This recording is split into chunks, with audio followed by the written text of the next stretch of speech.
Yeah, it's Big C, Fin Posse Podcast in the building. If you hating on the Fins, turn this up louder. I grew up on Shula, chalk lines, cold rain, Marino in the pocket, dropping dimes, pure flame. 7-2 perfect, you can't say a thing back. Undefeated on your head, living rent-free fact. Jason Taylor off the edge, helmets turning skyward. That thumping chest, every hit like a siren. You talking about rings, get your history straight. We the reason that the word perfect holds weight. It's that Fin Posse, raise, turn the volume up. Hey, slick on Miami, you'll get called out tough. From the orange boat ghost to that aqua on the cuff. If you doubt these Dolphins, you ain't studied us enough. Fin Posse, raise, put respect on the name. Big C on the mic, lighting lanes in the flame. This the Fin Posse rage, yeah, we bark, we bite. If you talking about the Fins, better get that story right. Yeah, Larry C. Sunk in the mud, blood on his mouthpiece. Ricky in the backfield, making whole crowd screech. Wake off the snap count, quarterbacks daydreaming. By the time they look up, all they see is tears streaming. You forgot about Grease, you forgot about Twilly, you forgot Nat Moore. Going up, getting silly from Marino to a lineage, same jersey. We've been airing that thing out since before you that 30. Posse,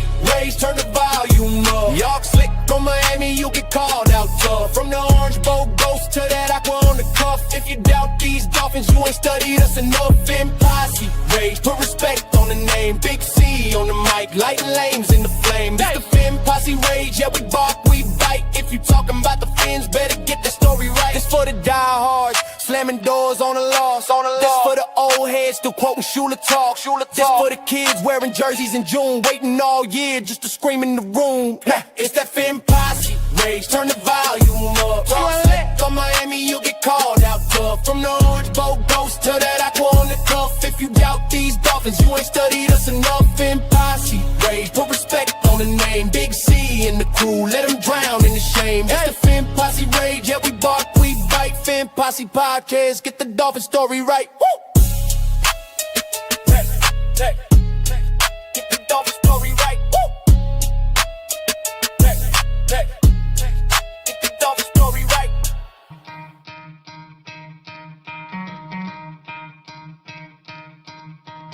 You could try to play, but you're never gonna beat me. Look the other way, what I'm doing ain't easy. Bloody hands stained from the people who deceive me. Muddy hands break through the chains, go free me. Looking for change, looking for pain. Pulling a mob, pushing a train. I'll never stop, stick to a lane. Pick up the pieces and go rearrange. I'll be the best above all the rest, put me to the test and expect nothing less. You check as I'm chess, what's happening next? Yeah. You got the venom, a tangible weapon, no coming in second. This life is a lesson, he got a new engine from pain, it's a blessing. What up, Fin fans? Welcome to another episode of the Fin Posse Podcast. I'm your host, Big C, and this is brought to you by Game Changers Media. Good morning.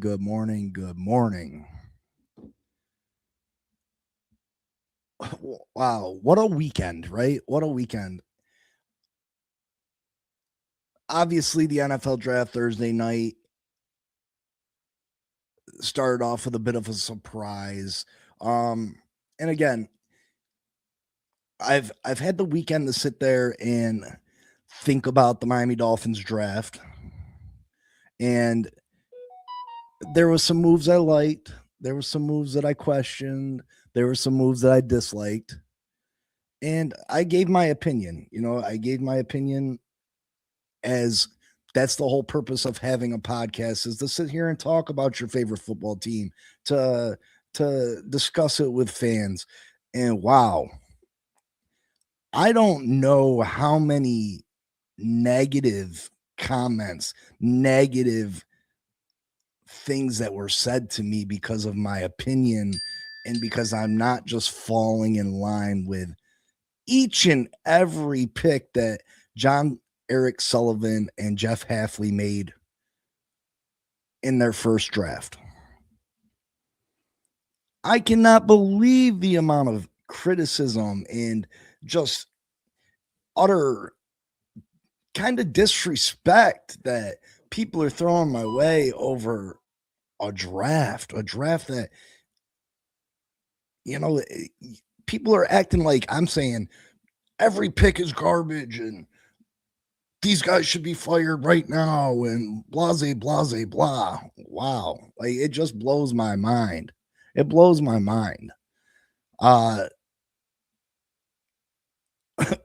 you know, it is what it is, I guess. I'm gonna read a couple comments. I'm gonna leave off some. I got some nasty emails.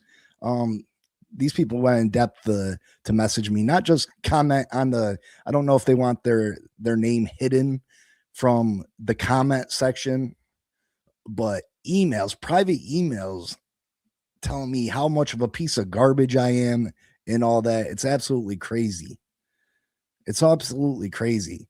But yeah, it's absolutely ridiculous. I'm going to read a couple of the comments. I'm not going to go in depth. I'm not going to put people on blast like that.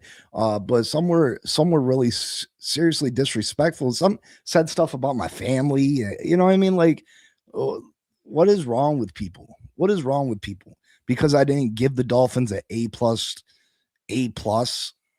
draft class. I didn't give them an A+ for their draft. Cap, they didn't give me death threats, but they said some really nasty things, like really nasty, like about my kids, about like, you know, absolutely crazy. Like one of them said, I think you're not a Dolphin fan. You need to get out of here. I hope your kids get cancer. Like what? You want my kids get cancer? You want my kids get cancer? Like, what the hell are we talking about here? You know what I mean? Like, because I didn't give it an A, I gave the Dolphins a B, which I thought I was being kind of generous doing. I thought I was being generous giving them a B, you know what I mean? But the fact that you come out and you're doing all this crazy stuff, it's absolutely amazing. It's absolutely amazing. Let me go through and say good morning to the people real quick, and then I'm going to get into some of the lesser comments, I guess, but I just can't believe it. Lombardo, what's up, brother? Miller, good morning. Good morning. Miller says, I'm so ready for the amount of the Dolphins fans coming out the woodwork to try and cope with these draft picks. It's hilarious. We were doing mocks for a while and nobody had but maybe 1-2 guys total. I've seen Johnson, and if people were feeling selfish, they take Rodriguez, but Bell and Johnson were the only ones I've seen mocked to a Sully pulled a Greer masterclass. Marcos, what's up? Miller says, I'd like someone to tell me why our linebacker room needed rebuilt. Dotson and Brooks with Willie Gay in rotation is serviceable. It's not like our corner or safety room. That's true. A linebacker wasn't a need. I like Rodriguez, but it wasn't a team need. I mean, with so many needs on this team, that was one of the areas that wasn't really a need. Dean, what's up? Michael K, what's up? Has a ceiling of 4 wins set in yet? Listen, it's been set in. Listen, I've taken this rebuild and like I want to go full force with it. I didn't want the signing of Malik Willis because I felt like, you know, that would propel us to maybe an extra victory or two. And I thought that would take us out of the hunt for selecting a quarterback in the 2027 draft class. And I think that's how you rebuild. You get a young stud quarterback in the draft, not a quarterback that is already 26, 27 years old, that if performs well this year, you got to give a huge contract to already. I would have rather went through the draft. But yeah, the 4 wins definitely has set in. These moves that would have made Dolphins draft better.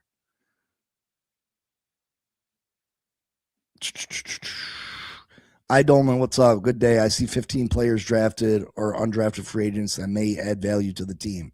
That's because this team is so bad. If you can say that 15 rookies can make a difference on this team, that means you got a bad roster overall.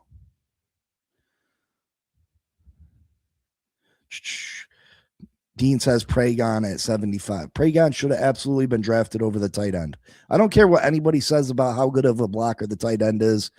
Will Kresmerick from Ohio State, possibly the second best guard overall, was still available, and the Miami Dolphins left him on the board to draft the tight end that is one-dimensional. Cap, good morning. Good morning. Boo Yankees, go Dodgers blue. Listen, I'm not much of a baseball fan. I'm from New York. Having a New York Yankees cap in your repertoire for your, outfits, it's a must almost. Open panel can save this madness. I'm gonna open it up to you guys here in a little bit. First round pick was shit. I don't think it was shit, Lombardo. Miller says every pick was garbage, not because of the player, but the value.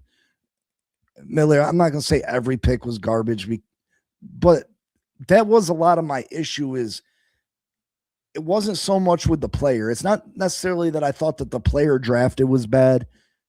It's that I felt like there was better options available when we made the pick.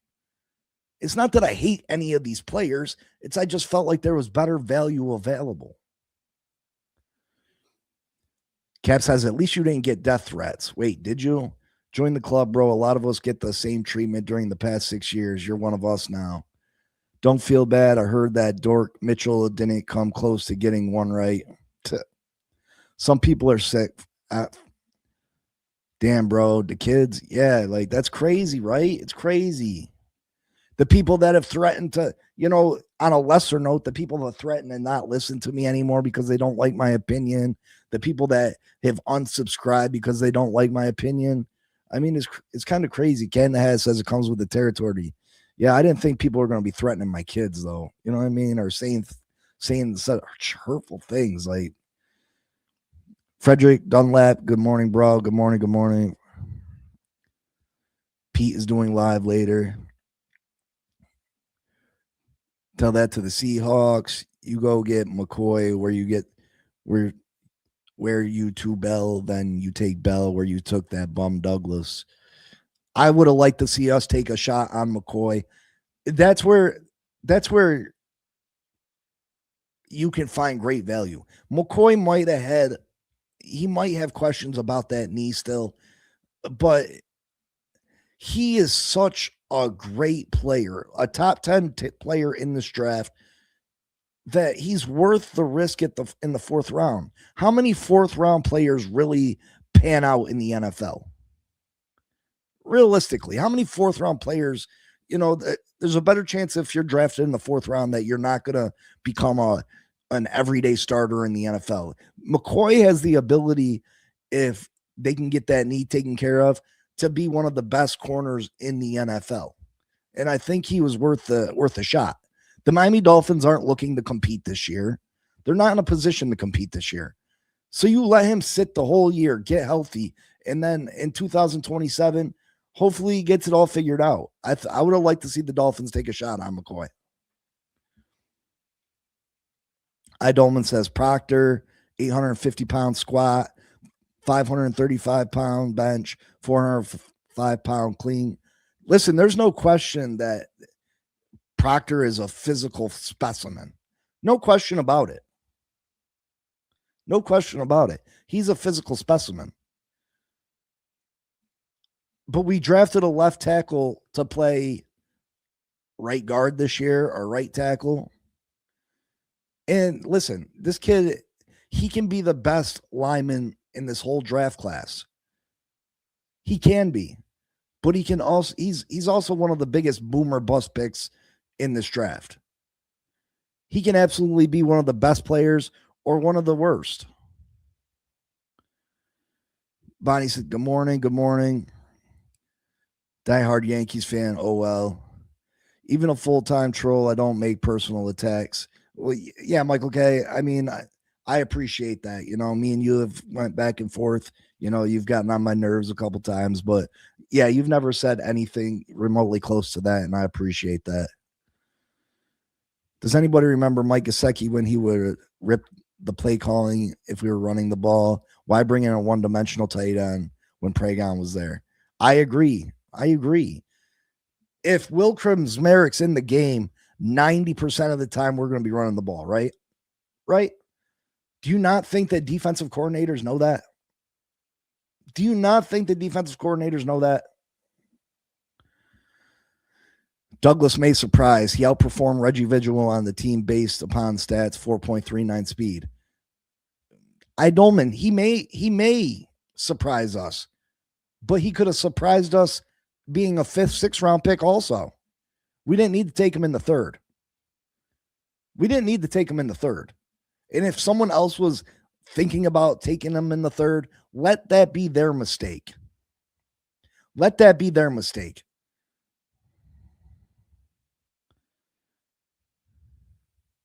Big C, he got an eating problem, lazy. I didn't like the pick.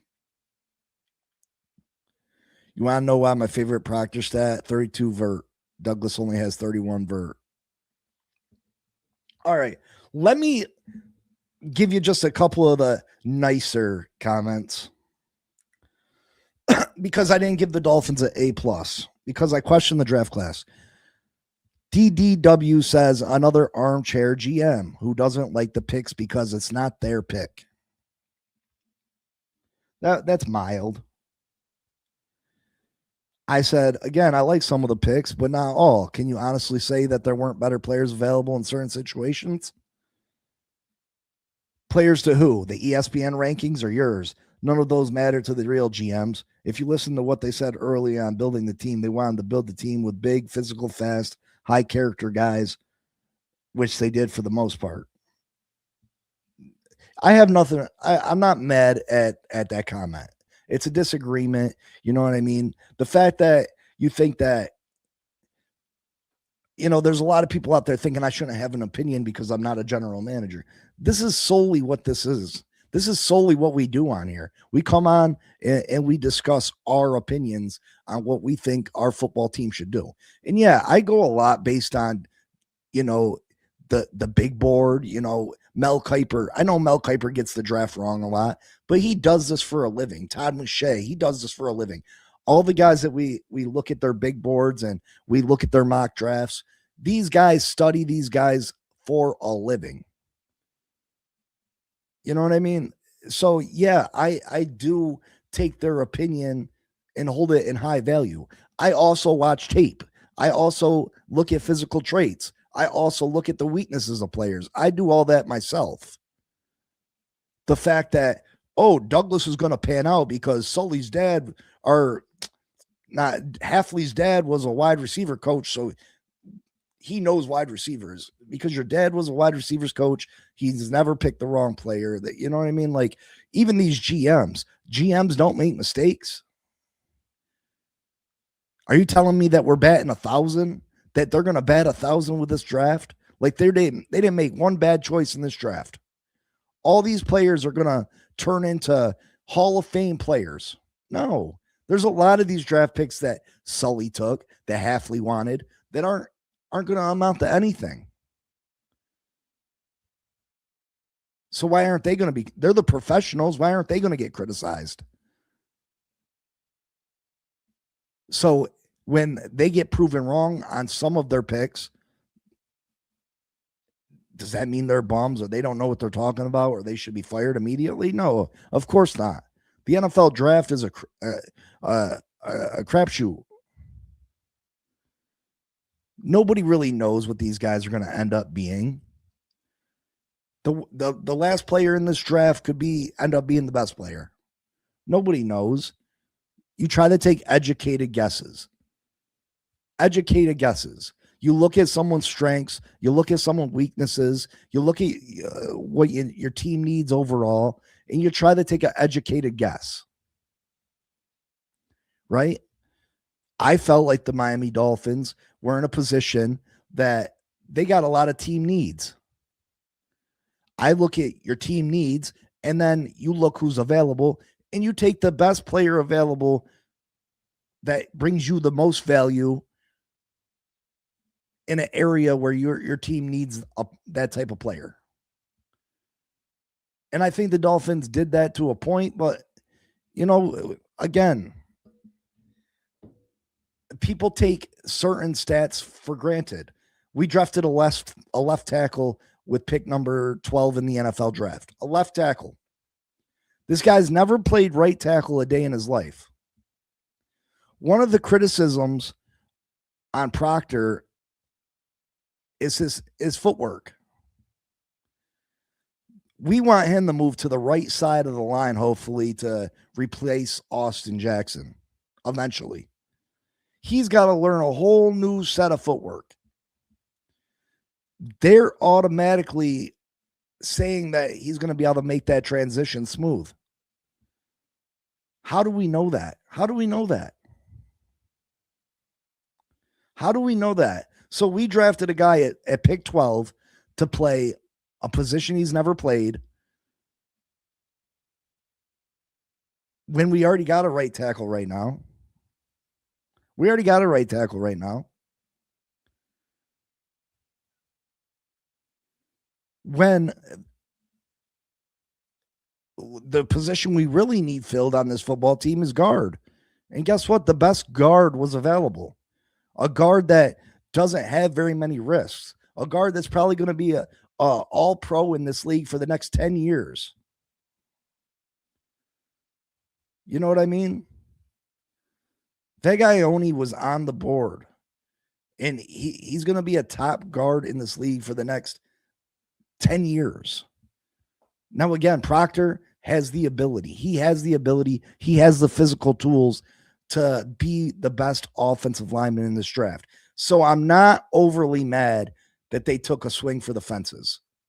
But that goes against exactly what they were asking for. That goes against exactly what they were saying they wanted to do. They said they wanted to take the safe pick. They wanted to take the double off the wall. You can't tell me that Proctor was the safe pick at pick 12. Again, I like Proctor. I think he's got great ability. But everybody that acts like they're so in love with Proctor, TD, Doug, go watch their rankings. Where did they have Proctor ranked on their big boards as far as tackles are concerned? Doug had him as his 5th best tackle at best. His 5th best.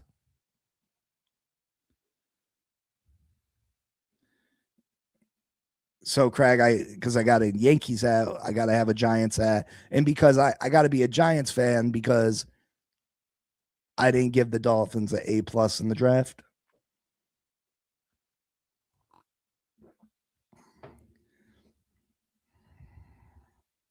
But yeah, I mean, let me see if I come get a couple more comments. So I'm going to open it up to you because I want to hear your opinions. We did fantastic. Let's see. Chris Rose says, this is sounding like a child who didn't get what they wanted for Christmas. How about let these guys get on the field before we start making snap judgments? There are many things about the process that goes beyond just watching tape. I see at least 5 or 6 starters from this draft on week 1. That's an A+ draft if that happens. There probably are 5 or 6 starters from this draft class. But that's just because our roster's bad. That's just because this roster's bad.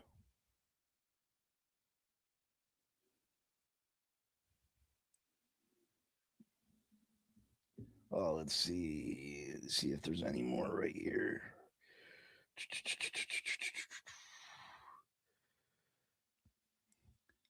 It was a good draft. You're not a GM for a reason. Go watch Reason or Kyle Krabs break down each player. Did Reason mock Proctor to us at all? Did he?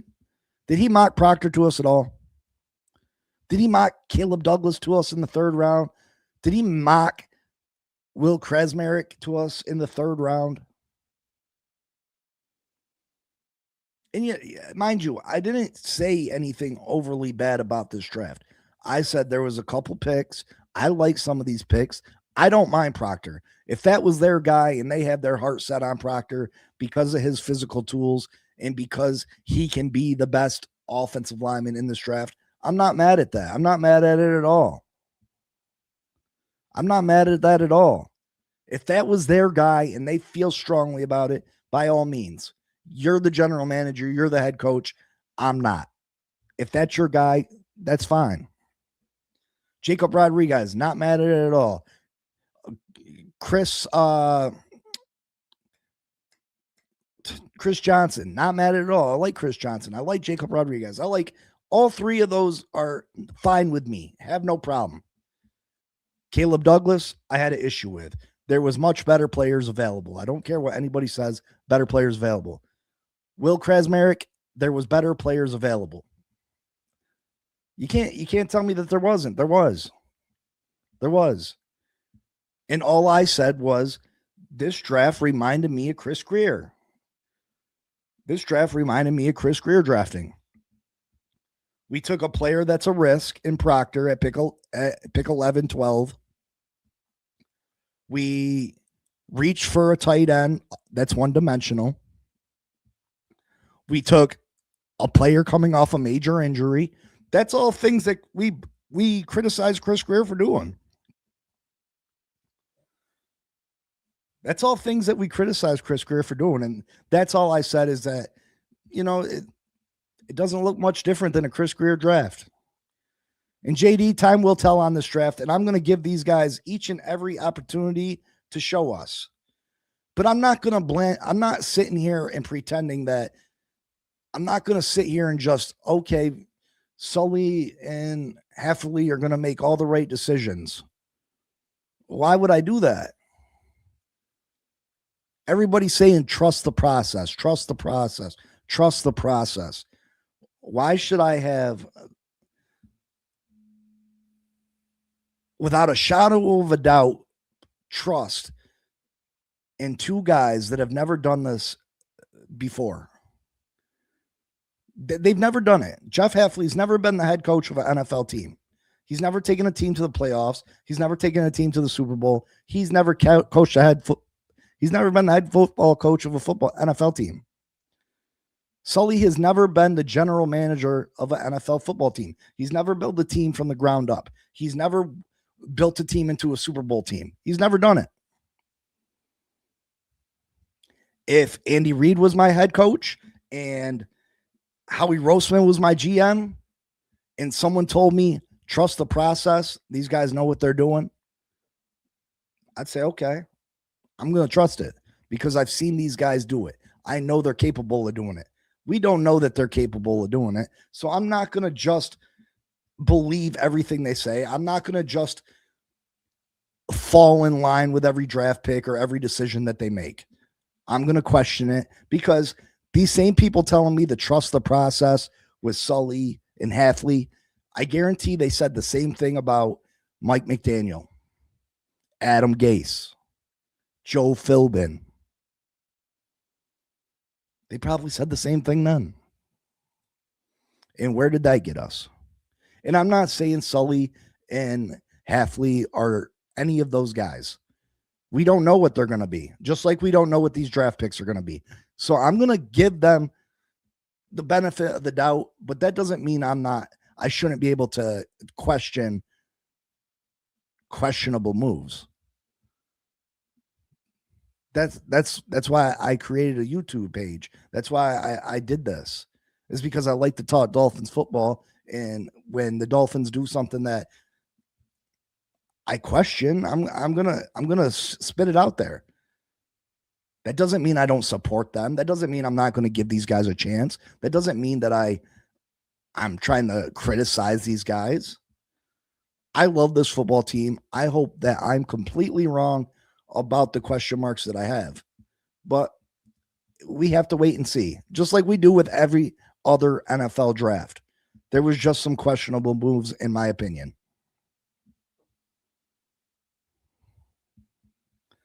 That would waste a pick. They can't waste on injured players.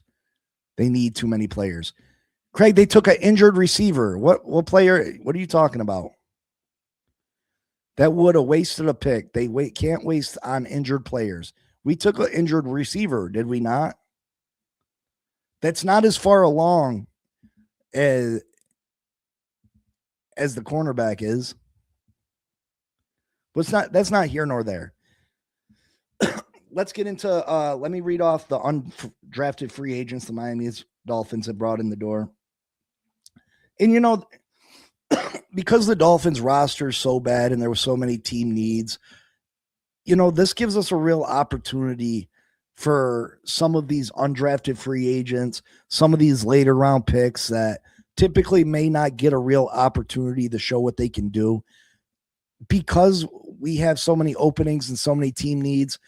Maybe we do find a diamond in the rough. Maybe we do. Maybe this is a great opportunity for some of these undrafted kids to show what they can do. And, hopefully we can find a couple guys that, maybe wouldn't have gotten the opportunity and would have just been stuck on somebody's depth chart. But maybe they get the,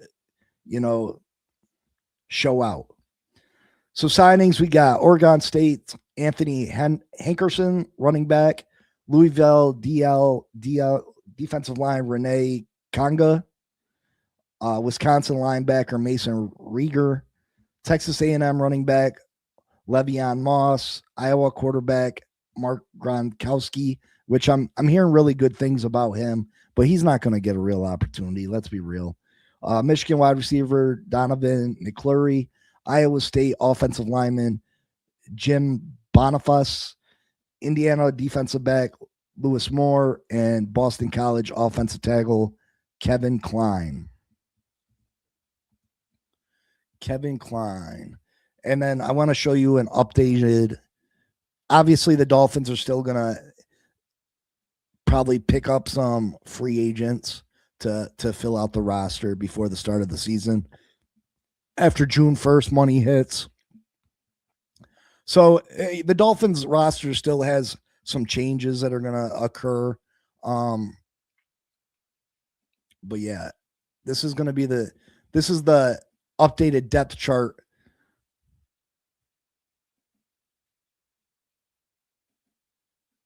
After the draft. Let's see.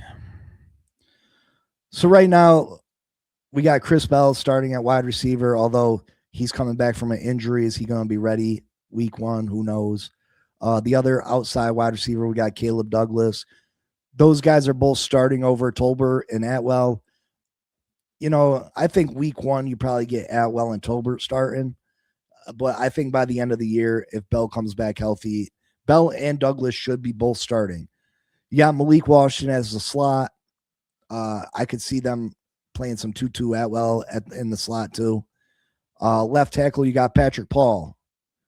Left guard, you got Jonas Vayanaya. I would move Jonah to the right side of the line.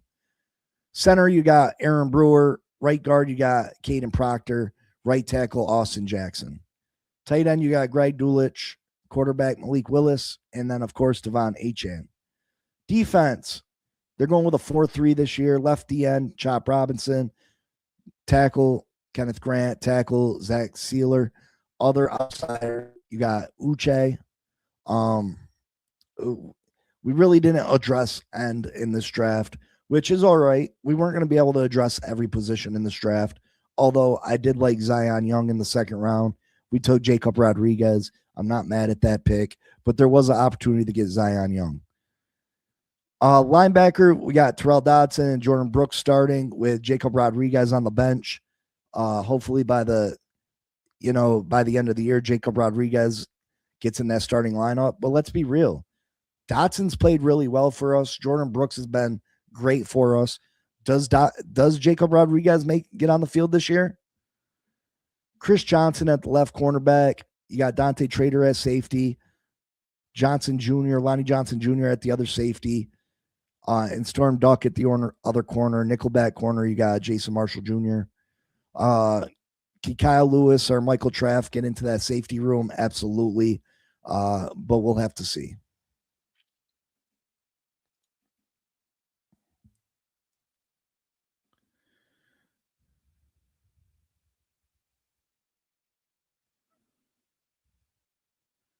People are changing their minds on Douglas after watching film. And that's all right. People can change their mind about Douglas after watching film. That's all right. But it was a reach. It was a reach.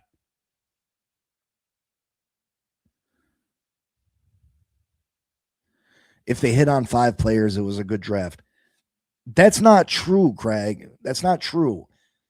Just because if 5 players from this draft start this year, That's just because our roster's bad. We wouldn't have 5 starters if we were the Seattle Seahawks. We wouldn't be having 5 starters if we were a more like we drained our roster. We drained our roster. So of course some of these guys are going to start that shouldn't be starting. We have one of the worst rosters in all of football.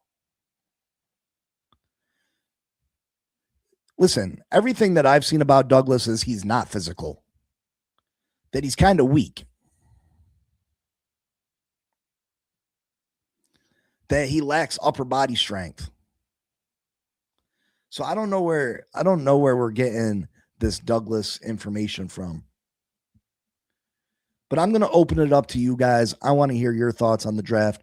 You come tell me why you graded the Dolphins draft whatever way you graded it. Again, I think this draft was decent. I'm not going to say it was a great draft. I do think there was certain picks where there were better players available, and I'm going to stand by that. I'm going to stand by that.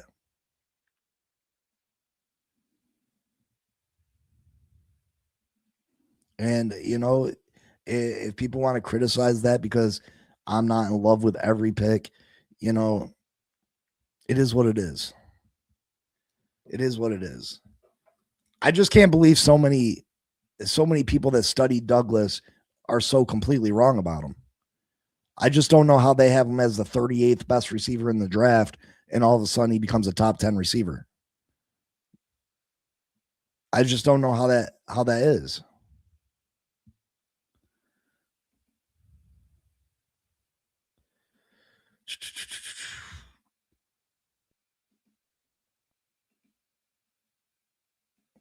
But again, I hope he's the next Randy Moss. You know what I mean? Like, I hope he is.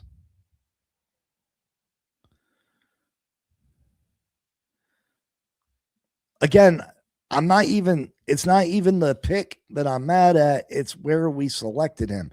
Would he not have been available in the 5th round?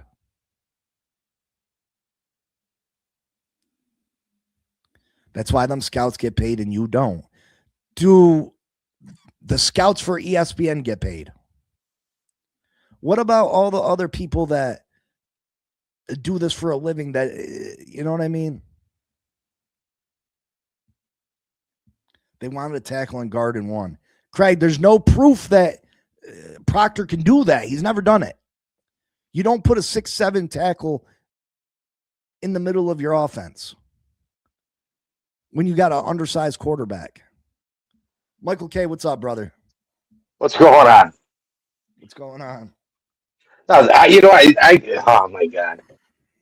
I get a kick out of all these people that are questioning what the GMs who get paid by the NFL or the teams, the choices that they make when they don't have the tools that these guys have. You know, oh, I watched tape on so-and-so. Well, guess what? You watch a 2-minute video on YouTube that shows him going against somebody that's going to be carrying bundles of shingles in the next 2 months because he didn't make it to the NFL. So, yeah, he looks great. But they don't when he gets burned by somebody that, you know, was also picked number 1 in the draft, you know, or the first round of the draft. They don't show that he just got burned by that guy. You know what I mean? There's just, you don't have the tools to make educated decisions as a fan. You just don't. And it aggravates me. Absolutely. Listen, I don't think that I'm not all knowing. You know, I do go based upon, you know, the list that Mel Kiper has or Todd McShay has. You know, I take all these lists. I watch as much film as possible, and I don't just watch when they're highlights. You know what I mean? I try to go back and watch them against elite talent and see how they perform. And, you know, and I base my decision off that. But, you know, the GMs are not the only ones that do this for a living. Mel Kiper does this for a living. He investigates players for a living. He scouts players for a living. But hold on, you're right, but does he have all the tools that an NFL GM has? I think he does. I think he spends more time on these college kids than the general manager for a football team does. Because the general you're right. Okay, no, you're right. But how many has so much other things going on in his life? All right, how many scouts does Mel Kiper have that he answers to or gets information from? You know what I mean? An NFL team has regional scouts, multiple regional scouts. You know, because say you got the Midwest, you can't have one scout going to look at, five different players on five different teams on a certain Saturday, or Friday or whatever night they play. But the only ones that get the all 22 from college are the NFL teams. Nobody understands that. So these scouts, the college scouts or the pro scouts, and that's the whole thing. These GMs aren't doing it all themselves. They're probably not doing hardly any of it. They're getting their information from scouts, and then they're basing it. They're going to say, "Well, watch this guy here," and then they just get little excerpts of games that they watch, and then as a collective, they make a decision on who the best player is for that team. So for anybody that's sitting, in an office right now, like I am, or sitting at home or sitting on the toilet, wherever they're sitting right now, they don't have the information. And for them to say that the Dolphins or the Bills or the other 30 teams made horrible decisions is just absolutely ridiculous. Yeah, I mean, I felt like there was better players available. I don't hate any of the players, you know what I mean? Like, I think each one of them can bring value, but I do think there was better value with some of our picks that we could have made. You know what I mean? The second best guard was still available when we picked a tight end that strictly only blocks. He only blocks. While the second best guard was still available, and after the season that Jonas Vayanaya had last year, that would have been a great pick for the Dolphins, an insurance policy in case Jonah doesn't pan out, or in case Austin Jackson gets hurt and we got to push Proctor out the tackle this year. We would have had someone to fill in for that right guard spot, and a tight end that only blocks. I mean, and I understand what you say about Mel Kiper, but you don't think Todd McShay has a bunch of guys that work for under him, or and I don't just base it off one guy. It's not like I say, all right, I'm going to look at Mel Kiper's big board, and that's what I'm going by, and that's facts 100. I look at all of them. I look at a million different ones, and they all consensusly had Caleb Douglas as the 38th, the 45th best receiver in this draft, and we took him at wide receiver 10. You know what I mean? Right. No, and absolutely. I understand what you're saying completely. But the point being is, what was he as far as the Dolphins rated him? Because it doesn't matter who Mel Kiper and this other guy you were saying, or any of the other pundits that do this. It depends what the Miami Dolphins or the Buffalo Bills or the other 30 teams value that player at. And fans don't want to understand that. They see the numbers. It's kind of like when somebody says, "Oh, Willie T. Ribbs was the best NASCAR driver ever," when he never even had a higher than 16 finish out of 42 cars, or 43 cars. They just don't know, and that's where the casual fan comes in, and they don't want to see it for what it is. I mean, but sorry, that's what we do as fans, though. You know what I mean? So for the criticism, well, and yeah, I'm not praying that the guy fails, so I look like I'm right. You know what I mean? I hope the guy turns into Randy Moss. But for other fans that criticize moves that the Dolphins make, to say, "Oh, because he's better on your board, he's the better player," blah blah blah blah blah, and to shoot it like they don't criticize this football team too, is crazy to me. Do you right. not? Well, the point. You're right. You're right. But the point being, the Dolphins or the Bills or whoever selected that person in that position because they had an idea of what they wanted. For no other difference. And for anybody to sit there and say that they know more than an NFL GM or an NHL scout or a Major League Baseball general manager, whoever, is just absurd. Yeah, you can fan all you want, but the point being is I sit there and say that the Dolphins they're striving for a 4-win season. That's me trolling. But that's not what the Dolphins are trying to do. They're trying to win as many games as possible with the tools that they have. And the people that they pick are the people that they wanted in that position. Not for no other reason. Maybe they are inept. I don't know. No, I agree. They're not trying to lose, or they wanted to sign Malik Willis. But just because you're a GM doesn't mean that you're always right.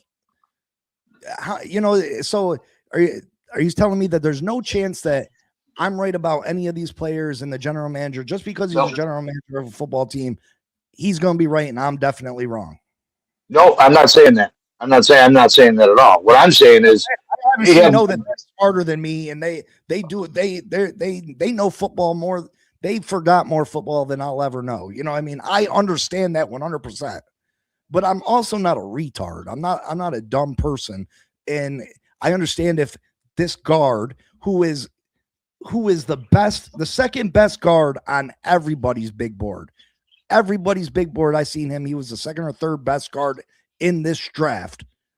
And you take a blocking tight end over the second best guard in the draft. When maybe there was a reason. You know what? Guard. Maybe there was a reason. Maybe the reason was if they had him in for a 30 visit, or they had him in at the combine, they didn't like his attitude, or they didn't like what he said. They didn't think he would be a fit. Just because Wayne Gretzky was the best hockey player ever in the world and will be to the end of time, doesn't mean he would have been Wayne Gretzky if he didn't play for, say, the New Jersey Devils, where he probably would have went had. You know what I mean? You don't know who he's going to be just because he wasn't great on the LA Kings, for instance, or the Rangers or the Blues when he played for them. But he was older. But not saying if he would have started out with a different team than the Edmonton Oilers, would Wayne Gretzky have been Wayne Gretzky? Nobody knows. And that's the whole thing. You don't take a chance on somebody. If you think he's going to be a problem in the locker room, you're not going to pick that guy just because he's the best at his position. Tight end is not a higher value position than guard. Like, that's crazy. Well, now it's starting to become that. A lot of teams are running, 3 tight end sets. Yeah, that's if you're a dual threat tight end. If you can block and pass, then absolutely. But a blocking tight end is not more valuable than a all pro guard. Well, and listen, I understand that. Okay, on your team, you know what? On your team, you might be right. But the Dolphins might see it a different way. The Bills might see it a different way. And that's what I'm getting at. Whatever Halfley wants to run, whatever scheme he wants, or the offensive coordinator, I don't know. Maybe he values that third tight end more than he does the guard. Maybe they think with the guys that they chose, maybe they actually think that they had what they had, so they went for the tight end to bolster that position up. Now, Michael K., my problem is that people want to believe that they do this every time we get a new head coach or a new general manager, that it's just, you got to have full faith and these guys can do no wrong. These guys you don't know what you're talking about. These guys are the greatest. And then in 4 years, these guys are out the door fired. You know what I mean? Like, I hear it all the time, bro. How many times has the Miami Dolphins thought that they got their next great head coach or next great general manager? And when's the last time we've been to the Super Bowl? When's the last time we won a Super Bowl? You know what I mean? So obviously these general managers and head coaches that we're bringing in the door aren't as smart as these fans would like to think that they are. No, it kind of boggles my mind why they thought Troy Aikman was the guy to bring in. He never ran a team. He played for a team. He played for a Super Bowl team, 2 of them actually. I know that because he beat the Bills twice. But what has he done in football other than sit in a booth and call games that had anything to do with running an NFL team? And Ross calls this guy in to help pick these guys. And I just don't understand. I don't understand that part of it. There were so many other guys why couldn't they go to Marino? Marino did the same thing. Well, Marino's in the room too, but again, just because you were a great player doesn't make you a great general manager, or vice versa. You know what I mean? That's exactly what I'm saying. So why would you call? I don't understand why they even called Troy Aikman in to begin with. I don't know your guys. I don't know your guys in the front office. I don't follow the Dolphins. I just follow the Dolphins enough to troll you guys. So I don't know who's in there deciding on who to call in for a general manager position or a coach's position. Oh, yeah, other than Ross. It's a bunch of financial guys. It's Ross allowing his son-in-law to, his son-in-law's all buddy with Troy Aikman, so he brought Troy Aikman in the door. You know what I mean? It's just, and it's not that I think I'm smarter than the general managers, or I don't think that. I don't believe that, and I give them the benefit of the doubt if they have their heart set on certain players. But it's the fans out there that will sit there and argue. And You're cutting out on me, bud. sorry, can you hear me? No, I can't. It's the fans out there that just think that these guys are going to bat 1,000. They're not going to bat 1,000. It's our right to question a pick. You know what I mean? Like, it's our right to. Oh, absolutely. But you can't question a pick if you don't have. That's what I'm saying. You can't question a pick if you don't have all the tools to actually make a educated argument about it. It's like Reason and Dudley Do Right or wrong or whatever his name is, and TD whatever. They don't have a fucking clue. The only thing they're fucking is stupid. Well, when it comes to that, and people believe that. A lot of people bow down to the people that send them money. You know what I mean? I give you my honest opinion. These guys didn't mock them. None of those guys mocked these players to the Dolphins, besides maybe Jacob Rodriguez, maybe one or two of the guys. But they're saying what all the fans want to hear because they want you to tune in. I'm telling you how I feel as a fan. You know what I mean? I'm telling you how I feel. You know what I mean? And I hope I'm wrong. You know what I mean? Like, I hope I'm wrong. I don't think you are. I don't think you are personally. Me personally, I don't think you're wrong. I don't think you're wrong, but I don't know what the Dolphins are trying to do. Are they trying to set themselves up for 2027 and beyond? Are they actually trying? Are they making picks to actually try to win this year? Which I don't think they're going to win 4 games. I don't think the Bills are going to win more than 10. The schedules, it's absolutely brutal. Bad out of hell. Go watch the guard out of Oregon and tell me which player you would have rather had. All right, what film is he watching? What film is this clown watching? Is he watching his greatest hits on YouTube? The minute 45 clip? The tight end destroying people. I mean, I just. All right, who's he destroying? Is he destroying a future UPS driver because he wasn't good enough to make it in the NFL? If you can't, that's what I'm getting at. If you can't block in the middle of your offense, you're not even going to get an opportunity to get around the edge to where the tight end's blocking. Well, I thought he was talking about tight end. He is talking about. He's talking about. And again, like that guy, I feel like he would have been there later in the draft. You know what I mean? If this was a guy that can go out and catch passes and was a threat in the passing game, when this guy comes on the field, teams are going to know we're running the football. He's no risk at going out and running routes. They act like it's something that he's not going to develop. His game's not going to develop into that. He just not athletic enough. He's a hell of a blocker, best blocking tight end in the draft, 100%. But if you look at it last year, the Bills took that Jason Hawes, I think his first name. His last name's Hawes. He's a blocking tight end. He made some crucial catches for us, so it's possible. Yeah, but it's possible. What do you have?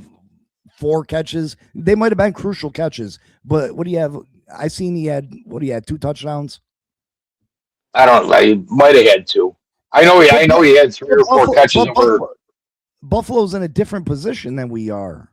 You know what I mean? Like, you already have 2 very good receiving tight ends on your football team. You know what I mean? Let's break that down. Let's break that. We have Kincaid, he couldn't block his way out of a wet paper bag open to both ends. And then you got Dawson Knox, who is the quintessential tight end. He can block, he can catch, he can do whatever you ask him to do. And people are bitching that we re-signed Knox. That's how stupid Bills fans are. They bitch that we re-signed Knox because he doesn't have the flash that Dalton Kincaid does. Well, Dalton Kincaid's out with concussion or knees the majority of the season. You know, if he plays 10 or 11 games, you got a good year out of him. But that's how stupid these fans are. Knox is the crucial part. You know, and that's what I'm saying. These clowns they're worried about taking a blocking tight end. He might be the best player on the field for you guys this year.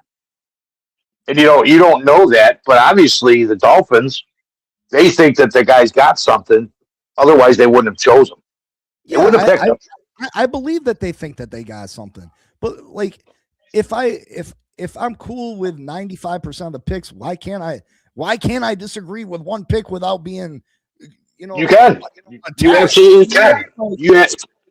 And tell me, they're trying to tell me why I'm so wrong because I disagree with a few picks out of 13 picks. Out of 13 picks, I disagree with the value with 2 of the picks.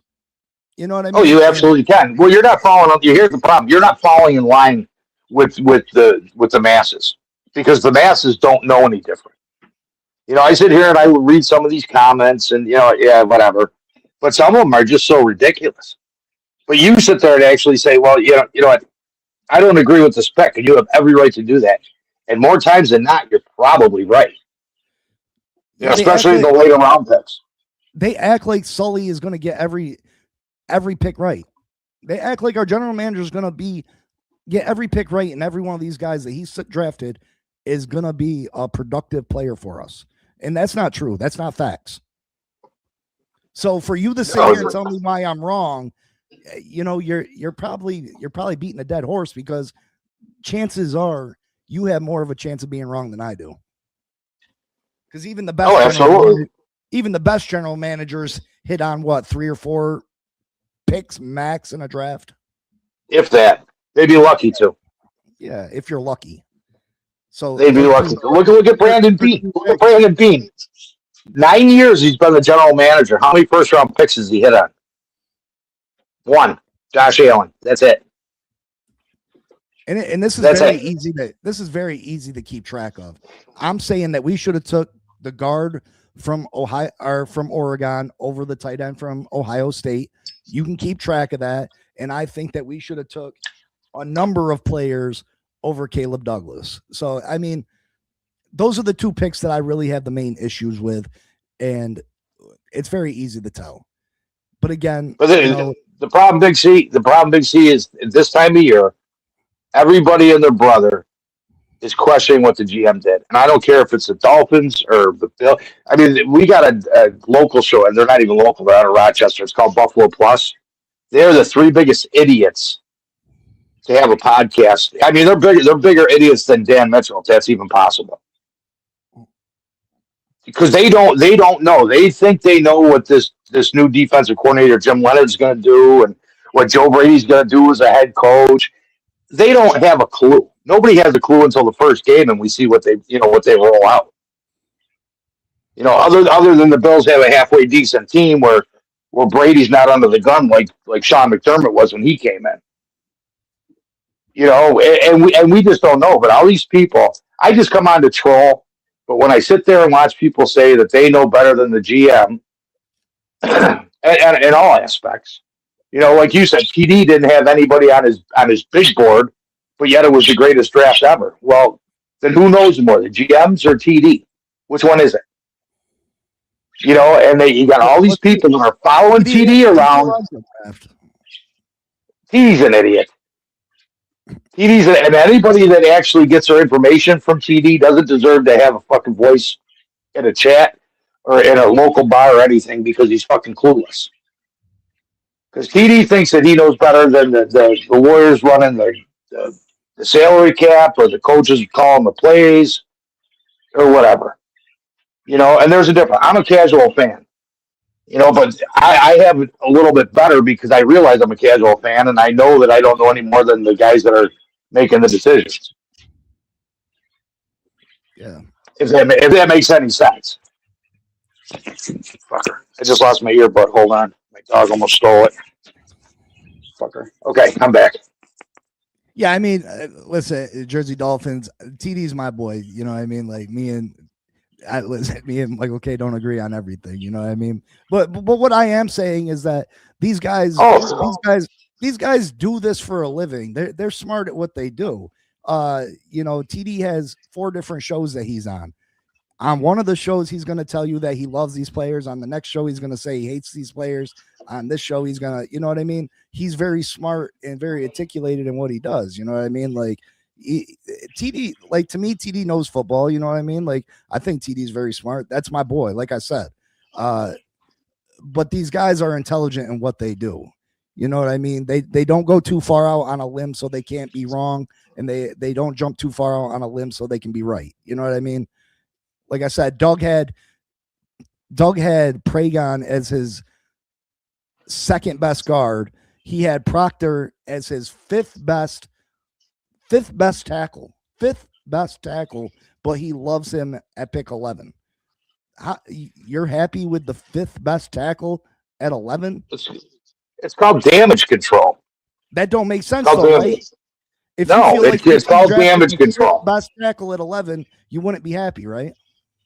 The only thing they're happy with is the amount of viewing hours they get and the amount of super chats. That's the only thing that and that's the point is people aren't free thinkers. People listen to what other people say, whether or not they're educated in the subject or not. And if I wasn't a free thinker and you were sitting there saying that this was the worst draft, well, then I would go with you and say, well, God, this was the worst draft I've ever seen. You know what I mean? They're not free thinkers. And I'm not saying TD isn't a good dude. What I'm saying is he doesn't know what he's fucking talking about. There's 2 different things. Yeah, but I don't necessarily feel that way, and I don't want people in here thinking I'm hating on TD. You know, Bad Out of Hell says, bro, you got any knowledge or just hate on other YouTubers? I'm not hating on other YouTubers whatsoever. A guy can play guard and tackle more valuable than just a guard.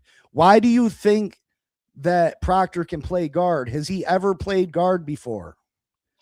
When do you put a 6'7", 6'8" guy at guard when you got an undersized quarterback? How's he supposed to throw over him? How's he supposed to see? They didn't put our tackle last year at guard because he was too big. They said he was too big. But that, these guys think automatically that a left tackle can automatically play right tackle and there's going to be no issues. And that's not necessarily the case. The footwork is completely different. Again, show me where he's played right tackle. Show me where he's played guard. Show me. I just, and again, I said I'm not mad at the Proctor pick. See, people are just assuming that I hate all these picks. I didn't say that. There's 2 picks in particular that I dislike. And there's more than 2 picks that I guarantee Sully got wrong in this draft. Just facts. That's a fact.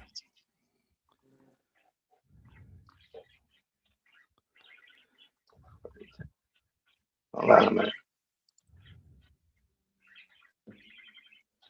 Oh, he was a little faster. All right, never mind.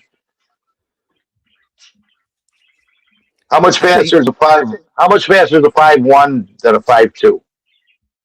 I mean, I wouldn't say it's very much faster, right? Well, Deion Dawkins is the lead. He's a pulling tackle.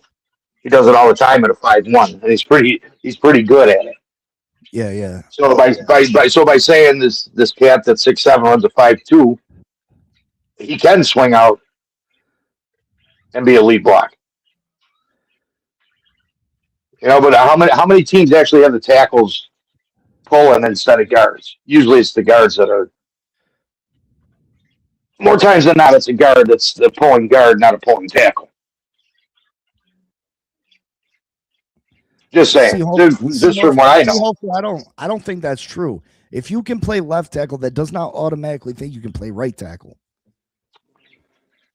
If you've never done it before, it doesn't mean you can automatically do it. It's completely different footwork.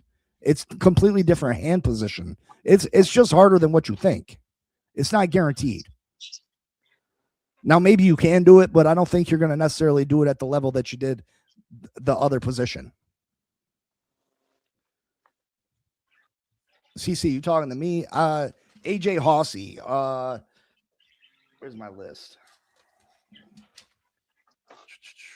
Players that I think can be better than Douglas that were still available?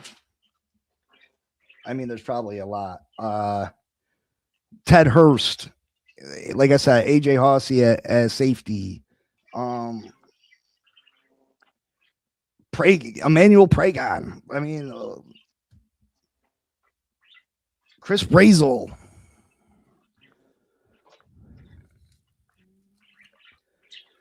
Again, I'm not trashing Douglas. I think we could have had him later. I think there was better value available.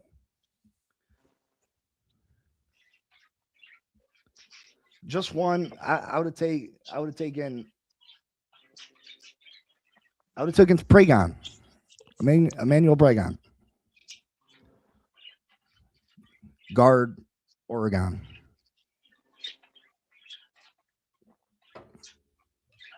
Again, do you guys think that Sully would have got every pick right? Do you believe that?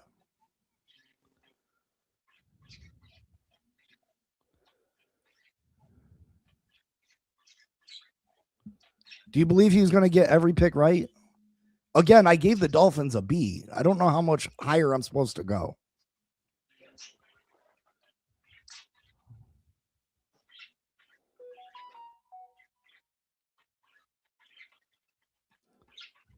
Miller, you want to come up?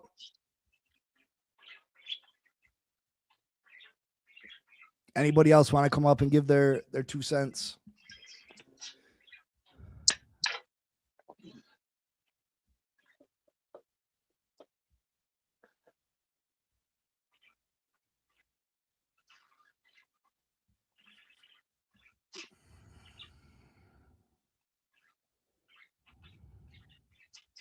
Bonnie says no GM gets every pick right. And like I said, I gave him a B. You know what I mean? I'm not mad at the Proctor pick. If that's their guy and they feel positive about it, I'm cool with it. I'm not mad with the Jacob Rodriguez. I'm not mad at the Chris Johnson. You know what I mean? I'm not mad at even the Chris Bell pick. If they got news from his doctors that he's gonna be healthy eventually, he was a first round talent. So I'm not even mad at that. I said 2 players I felt were overdrafted. 2. And I'm just getting like so much hate over it. It's crazy. It's so crazy.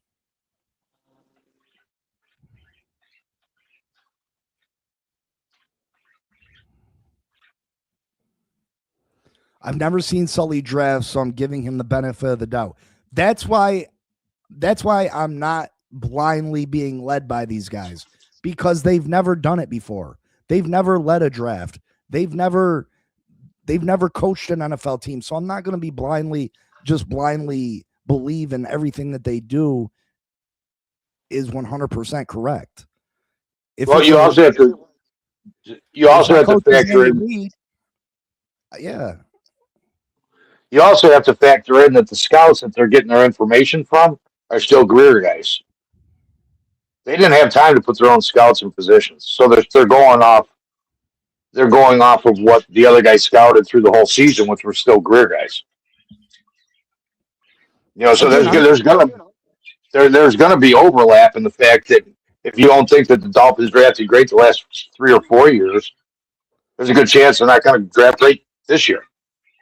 C. Hopeful says, will be hilarious when Douglas and Chris Merrick are the best players that come from this draft. C. Hopeful, I swear to God, I hope they are. And I'll be the first one to come on and say I was wrong and I was dead wrong. Because that means that players are playing good for the Miami Dolphins, and that's all I truly want. I'm just a Dolphins fan. I just want them to do good. I made an absurd prediction about Chop Robinson last year. Ask Michael K. He continuously. What was that again? What was that again? I said Chop Robinson had Defensive Player of the Year, sacks, all types of stuff. I know that I'm not always right, and I might be wrong about this, but I'm a fan, and I have a voice, and I'm not going to just be blindly led. Again, if Andy Reid was my head coach, I'll give him the benefit of the doubt. He's coached Super Bowl winning teams before. If Howie Rossman was my GM, I will listen to what he's doing and have complete faith in what he's doing because he's built Super Bowl winning teams. A new head coach and a new GM, I'm going to question some of their moves if I don't like them. You realize Proctor was a top 3 tackle in the draft. Again, I'm not mad at Proctor. I'm not mad at the Proctor pick.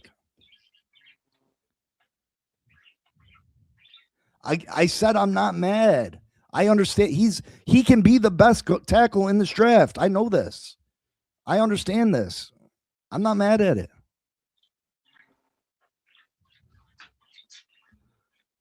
You didn't hear me say that I was mad at that pick, brother. You're just assuming because I don't like a couple picks that I hate every pick, and that's not facts. How many tackles were taken before him? 2. So technically, if he was actually if he was the 3rd best tackle in the draft, he was the best tackle on the board at the time the Dolphins picked. Technically, if what he's saying is true, I don't know. I didn't follow it. Yeah, but if you go and you look at a lot of these guys' big boards, including some of your favorite podcasters, they had him as the 5th or 6th best one. You know what I mean? But I'm not mad at this. It just drives me crazy that someone's so in love with the draft, but you had him as your 5th best tackle. I'm just more so concerned with the fact that the dude doesn't have the drive. He doesn't have the motor to give it all he's got. He's got attitude problems. That's more what I see. He's got weight issues, but I guess he hasn't had them in a couple of years. And the weight thing might not be a big deal because he's in Miami. He's going to sweat that shit off. So I'm not really concerned with the weight thing. Does he have issues getting up for games and stuff? It's hard to tell. I don't know. I can only go by some of the reports, and some reports are saying it's not a non-issue. Some people are saying it is, but I'm okay with it. This kid can be dominant. This kid has the ability, the physical tools to be dominant if he wants to be. It's just about if he wants to be, if he's going to want to go put in that work when it's 110 degrees and muggy as shit. Who's your tackles now? Patrick Paul and Austin Jackson? Yes. So why did you need a tackle to begin with? Well, they're going to play him at guard because Austin Jackson continuously gets hurt, and this is probably Austin Jackson's last year. But I would move Austin Jackson. I wouldn't waste time putting Proctor at guard. If you want him to learn right tackle and you want him to be your right tackle of the future, screw that learning the guard position. Let him learn right tackle and strictly right tackle. Maybe that's their intentions. Maybe that's why they took that blocking tight end to give him a hand. I mean, that's possible. But I think, one thing that Mike McDaniel did very well last year is that he showed that you can use an extra lineman as a blocking tight end. You can use a 6th offensive lineman as a fullback. And I think we did that very well last year. And I would have liked to see, us continue to do that. We put Cole Strange in the backfield as our fullback, and it worked wonders. We put him as a 6th offensive lineman, and we were able to run the ball very well. So if you would have added the guard from Oregon and put him in as that blocking tight end, I think the guard from Oregon probably blocks a little bit better than the tight end does. You know what I mean? Well, I would have liked to. If you put a go jumbo pack and you put a 6 lineman in there, then you pretty much know it's going to be a run. With a blocking tight end, it could be anything. It could be anything. They could throw in the ball. It keeps the defense on their toes. And that's why I think the Bills will do that 4 times a year, but like the Bills did with Hawks or Hawes, however you say his name. The Bills did that. Jason Hawes. He snuck out the backfield and no one was paying attention of him, and he's going to catch a touchdown or 2 like that. But I mean, is it the amount of? I mean, that's a very. I mean, you're doing that 2 times a year. I don't find that great value in that. You know what I mean? Well, the Bills went from running jumbo the year previous to the 13 or yeah 13 with the three tight ends because it kind of kept the they didn't know what they were going to do. You put another big fat guy on the line, they know it's pretty much going to be a run. So now Well, the safety can move up and see. I mean, tackles catch touchdowns too, though. Let's be real. Jumbo Elliott caught a real famous touchdown against us on Monday night. So, I mean, tackles and guards can do that as well. Well, Detroit. Who was the guy from Detroit? He caught like 3 or 4 last year. Well, here's Miller. Two years ago. Miller's really going to blow up about this draft. What up, Miller? Hey, man. You're being too nice. You're being way too nice, Big C. You said a B? Listen, don't come at me. You don't come at me too. Criticize the people giving it. I'm not trying to come at you. You're trying to criticize the people giving it an A. That's the thing, man. All right. So Proctor, did you see what the Detroit Lions did? We took Proctor. They reached on Cam Miller. Not Cam Miller, but whoever Miller, that tackle they got. He wasn't even a first-round talent. I got to step away for a minute, guys. We wanted Fano or Maui. We were targeting them, and then once they went, we reached for Proctor when we should have took Vega.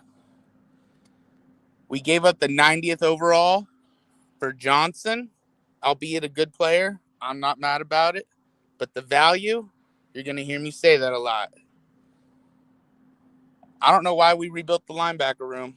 I genuinely don't. I thought we had a competitive linebacker room, league average to above average. Well, I mean, if you don't want to pay Chris Brooks, the move makes sense for Jacob Rodriguez. Yeah, so I don't hate that pick. Like I said, my two major issues with this draft are the Douglas and the tight end. Other than that, I'm going to give these guys the benefit of the doubt. The Proctor pick, listen, the kid's, he can be physically dominant. You got to admit that. He can be better than Maui. He can be better than Fano.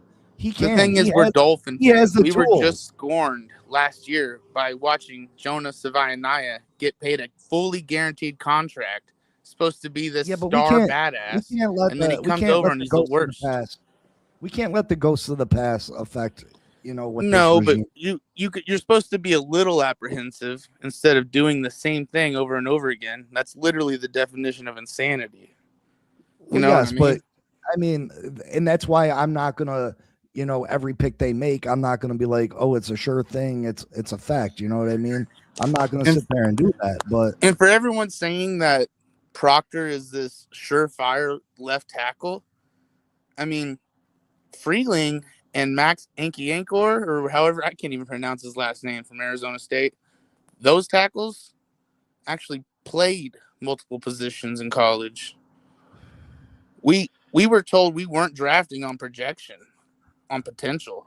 We were told we were going to compete this year. So I figured we were going to get actual starters at the positions in need.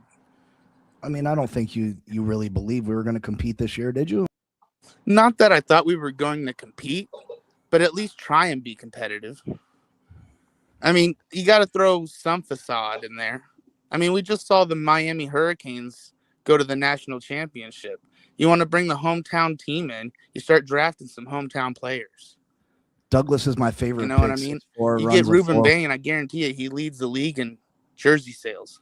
C. Hopeful says Douglas is my favorite. There's odds and ends to this thing. Sean says Caleb Douglas is going to be a surprise. Book it. We're better than last year. I don't think we win more games than we did last year. Oh, I can't hear you, Big C. I think you're muted, man. No, I can hear you. You can hear me? I can hear you.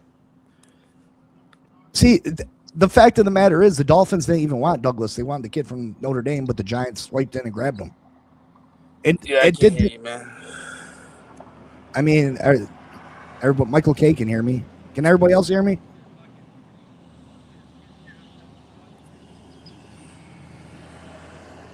Michael K, you can hear me? I'm gonna head out. Yeah. I can't hear you, big dog. I'm sorry. Yeah, I can hear you.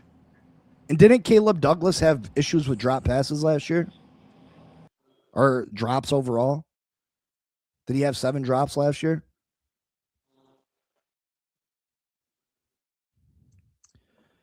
Fields stinks. Kid ran a 4.62. But Fields is the player that they wanted. What's his name? Malachi Fields from Notre Dame? That's who the Dolphins wanted. But the Giants swept up and got him.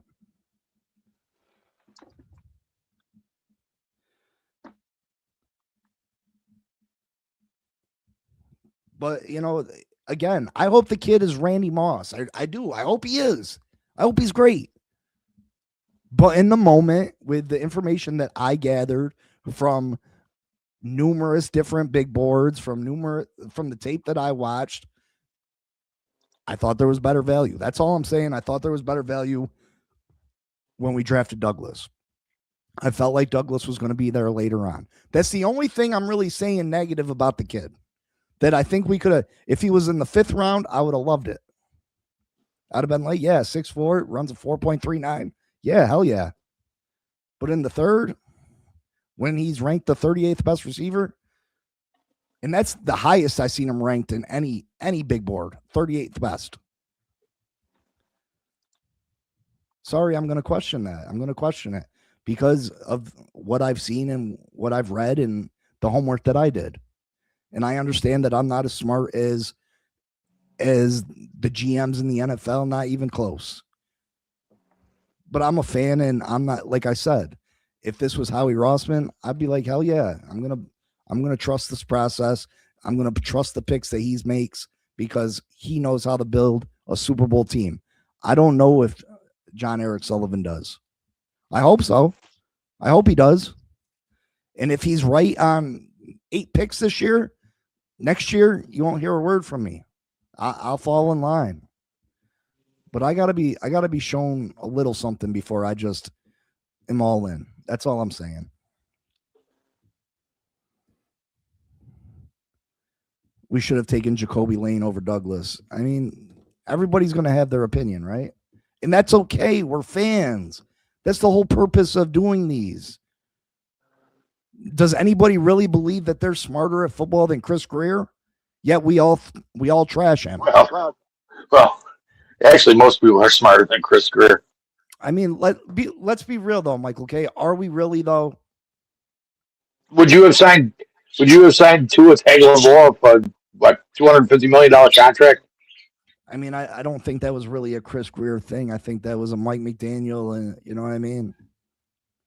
Well, then Chris Greer should have stood up for it. Should have stood up for the Miami Dolphins. He probably should have, but they were coming off a season that they were highly successful, and you can't blame them for. We dealt with a lot of injuries in 23, and I don't understand. Lots of teams do, but they showed they had potential. They showed that they could possibly, with maybe a couple additions, be a team that could challenge the Bills for the division, that could maybe make a run in the playoffs. And so, you can't really blame them for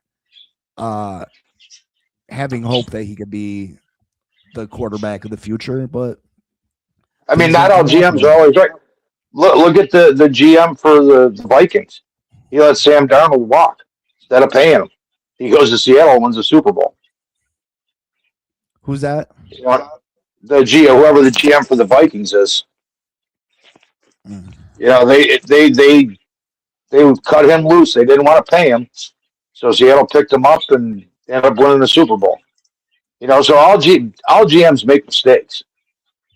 That one was just even worse. That one was just even worse. I don't think Malik. What's up, Capital Life?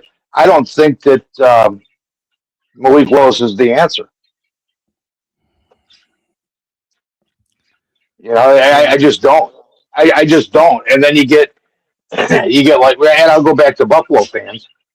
They all want Buffalo to get a number 1 wide receiver. Why? Josh Allen isn't a top 7 passer in the league. There's 6 or 7 quarterbacks that throw the ball better than Josh Allen. Maybe not as far, but they throw it better. Matt Stafford, Jared Goff, Mahomes. Who else is there? Let me think. Um, I can't. I'm having a brain fart right now. I'm trying to do three different things, but all these Buffalo fans want a number one wide receiver. Why? Why waste your money on that? You know, if Josh Allen was as good as Josh Allen's supposed to be, he could make any receiver a number one. But that's not the case. You know, so that number one receiver is going to struggle. If you put, you know, DJ Moore, I don't think is going to be what he's going to be is marquee to be right now. I really don't think he is. You know, so they're all happy that Bean did what he did and got DJ Moore, and then they're going to be pissed at Bean because he took DJ Moore because Josh Palmer didn't work out. You know, and that's the whole thing. These fans don't know. You know, they see what they see and they believe what they hear, and it's not always true. You know, so if any fan says Josh Allen's the best passer in the league, they're wrong. Lamar Jackson's probably a better passer than Josh Allen. You know, and I get a lot of gruff around town when I'm sitting at a bar or something and I make that argument. People want to go out in the parking lot because I talk bad. They're part of the Josh Allen Bone Stroker Club. But Bean is just doing what Bean can do. And me personally, I think Bean should have been fired over Sean McDermott because Sean McDermott was only using the tools that was given to him by the front office.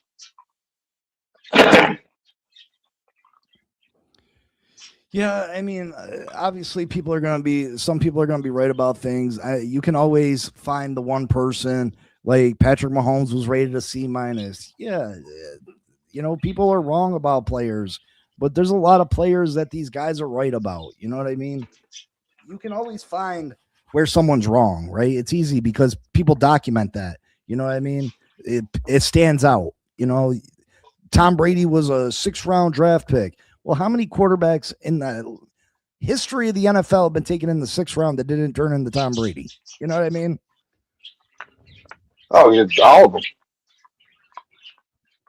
So, I mean, Willis is a better passer than Allen. How can you? I don't know if you. How can you say that? There's not enough. Yeah. I don't think you can say it with a straight face. There's not enough evidence of that. You know what I mean? He doesn't have enough game tape to say that he's a better quarterback passer than Josh Allen is. I would take Josh Allen over Malik Willis all day and twice on Sunday.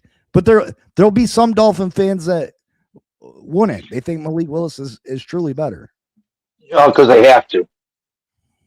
I mean, They have to. They have to have some hope. Big C, when you say the draft class, do you only include the people we drafted or also the undrafted free agents that we signed? I mean, the undrafted free agents, how many of those are really going to make the roster? Let's be real. People are just mad because they didn't know who Douglas was. I feel I was on to him last year and I was taking Douglas in the 4th round in most of my mocks. All right, that's not the 3rd round, first and foremost. And does he not have a problem with drops? A few years ago, Seahawks got an F went to the Super Bowl. Yes, I understand. I get it. I understand. I'm not giving the Dolphins an F, though. Who's giving them an F? I gave them a B. Like, people are literally like so mad at me because I'm not giving them an A. And then Miller, who's on the complete opposite, is mad that I'm giving him a B. Mad that I'm giving him such a high grade. So I can't win for losing.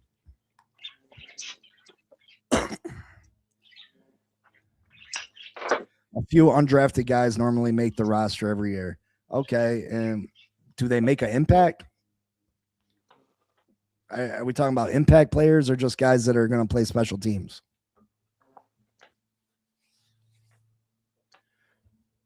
Show me one position that undrafted player is probably going to make the team and be a starter or even a main contributor.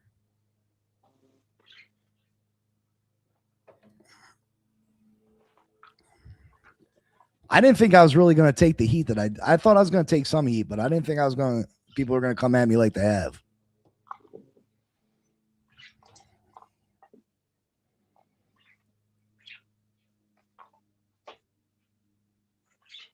Decatur Kohu make an impact? Sure. One player 4 years ago made an impact as an undrafted free agent. Yep, you're right. Didn't they get rid of him? No, but he's coming off an ACL tear. I thought they got rid of him. I'm not grading until I see results. But that's the fun of it. Obviously, this is a, first reaction grade. Obviously the real grade comes after they step on the field and we see what they can do. Was Zach Sealer undrafted? Sure. Again, you're naming one player every. How long has Zach Sealer been in the league? So we named a few. Yes, there's a few players. Oh my! I'm sorry. I take it back. Yes, I think all the undrafted free agents the Dolphins signed are going to be impact players. I do. Jesus. No, Dan Ginkel wasn't undrafted. He went the 5th round. You say like this. See, this is what I'm talking about. You say, how many undrafted players are really make an impact, and then you got to hear everyone that's ever been played, ever made it in the NFL. You know what I mean? Like I'm wrong. Like I'm the wrong one. I didn't ask for names. I said how many players, how many of these undrafted free agents make something of themselves. There's a lot more that don't than do. Is that a true statement?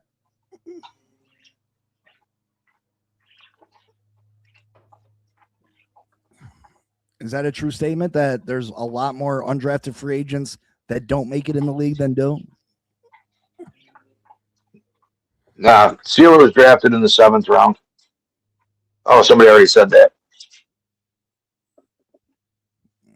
Yeah, I mean, you can, and I think there's a great opportunity for the Miami Dolphins to maybe find one. You know what I mean? But I'm not going to sit there and study, each and every one of these undrafted picks, hoping that, you know what I mean? Like, that's a lot of work. I don't get paid to do this. You know what I mean? Like, I'm a fan like you are. You sitting there studying each and every undrafted free agent, going to look at each and every play that they've had and thinking, oh, this guy can be a starter for the Dolphins. I hope they do. I hope. I mean, I think there's a good opportunity for these guys this year because the Dolphins do have a lot of holes. I'd like to see the Dolphins add as many pass rushers as they possibly can because we didn't really address that too much in this draft class.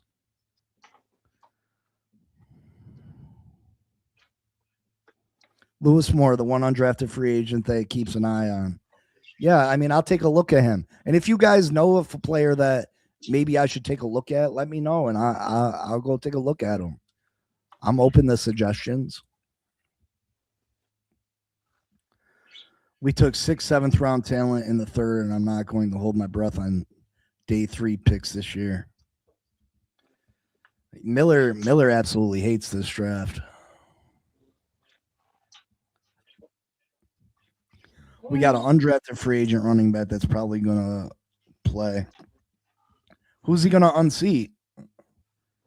He's going to unseat Ollie Gordon or, Jalen.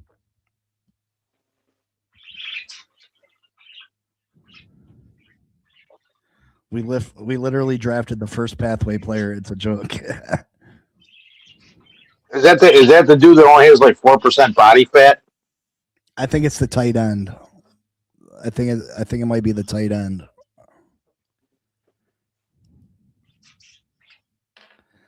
Be a better person and let it go. Go on to something else. What do I need to? Craig, I don't understand what you mean. Like, what did I do? Be a better person. I'm being a bad person. Michael K, am I being a bad person? I don't think so. I just don't. I'd like to say you were because that's how I troll, but no, you're not. I mean, but what's that mean? Move on, be a better person. What did I do wrong? Again, I gave him a B. Like, I just don't get it. Yeah, Moss. I'll check Moss out, but I don't know if he's going to be able to.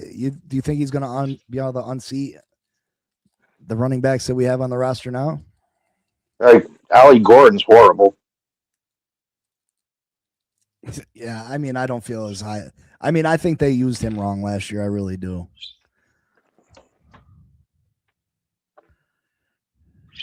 But it's funny though. A lot of Dolphins fans think he's the next coming of Christ.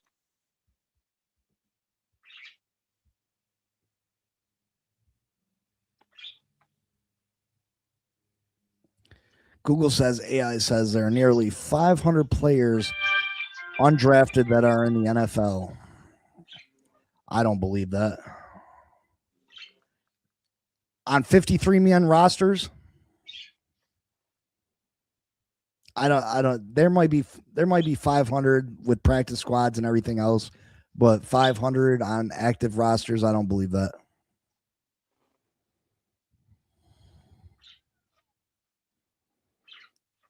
Yeah, but I think the Dolphins only run with 3 running backs, don't they?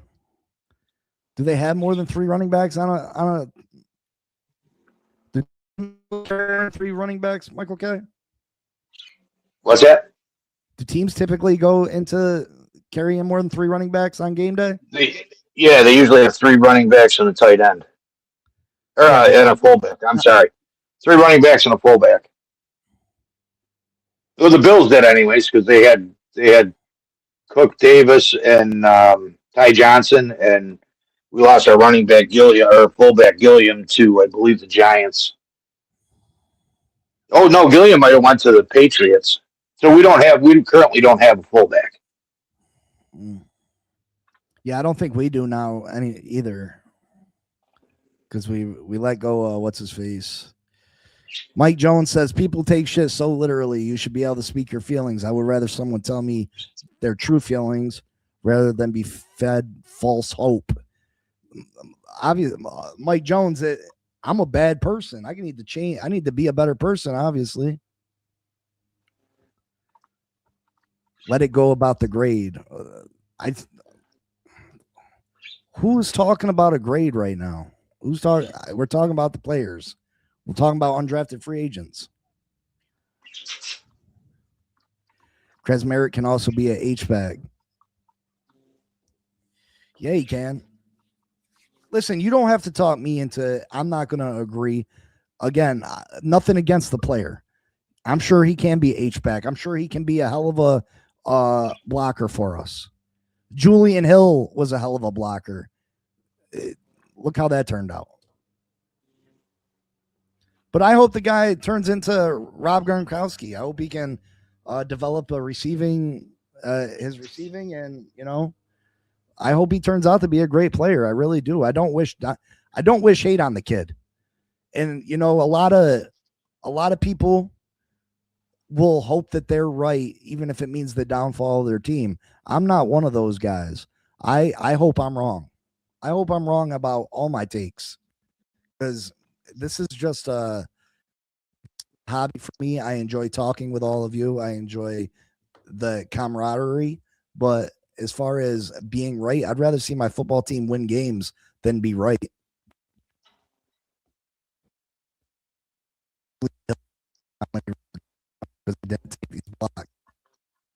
You're cutting out again. I mean, but they said he was the best blocking tight end, Durham Smythe said he was the best blocking tight end he's ever been around. I agree Julian Hill was pretty cheeks. I agree with that. But it is what it is. Again, I can't give a draft class an A+ until they step on the field. I can't give a draft class a F until they step on the field. You just don't know. There's too many things that you just don't know. You don't know how a team's going to truly use a player. You don't know what position even some of these guys are going to start out in. So, it's a crapshoot for sure. He ain't no Sadiq, but I get why they picked him. They wanted a Mauler. I get why they picked him. I understand why they picked him. I just feel like there was better value when they did pick him. That's all. How many people they draft? 13? Yeah. Yeah. Well, you'll know after the cuts are made, they get down to the 53, how many picks are going to pan out or could pan out. Be lucky to keep 5 or 6 of them. Yeah, I mean, again, most GMs in a typical draft, let's say they have 7 picks, 1 per round. They'll be lucky if they get 3 that hit, right? That's why Some I've never almost don't been. get cut regardless. Yeah, I mean, look how many second rounders have failed for the Dolphins. Look how many first rounders failed for the Dolphins. Shoot, we're talking about third, fourth rounders. Douglas has a 31 as an outside receiver. One, need him to be able to jump some high point the ball. He can't and drops it more than not. Kazmarek may only have a couple touchdowns, but how many touchdowns will HN have because of a Kazmarek block? I don't know if you can. I don't know about that, bro. Makes you guys, if it makes you feel better. Chris Johnson said Douglas was the hardest guy to guard at the Senior Bowl. Okay. I mean, he's 6'4" and runs a 4.39. I'm sure he's not the easiest to guard, but can he catch the ball when the ball gets to him? He has a problem with drops. I know. Listen, I know his size. I do. Again, I'm not going to keep dwelling on the draft. I gave it a B. I think that the Miami Dolphins overall did a decent job. They filled some holes. This wasn't a 1-year rebuild. We need another draft and a free agency period to finish building this team. But I think we did take steps in the right direction. I think Proctor, again, can be a dominant tackle for the Miami Dolphins.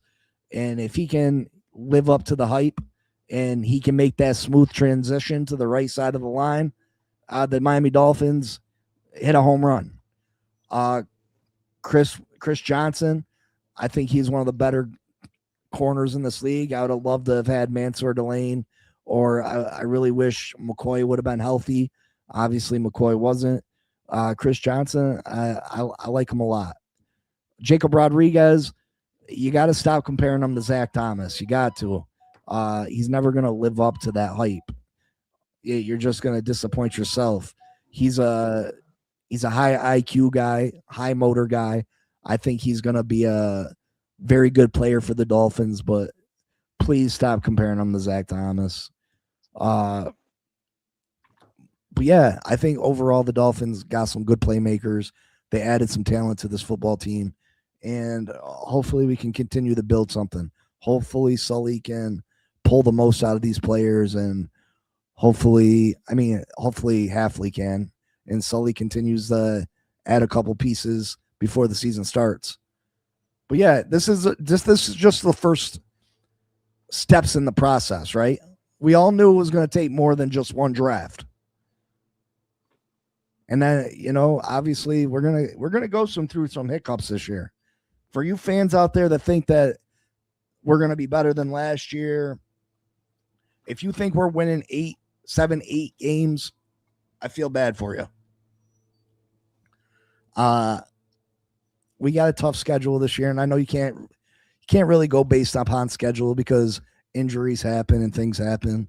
But I just think learning a new defense, learning a new offense, it's gonna take some time, and you can't always count on rookies week one. You know what I mean? Rookies take some time to progress. So, how are we not better than last year? How are we better than last year?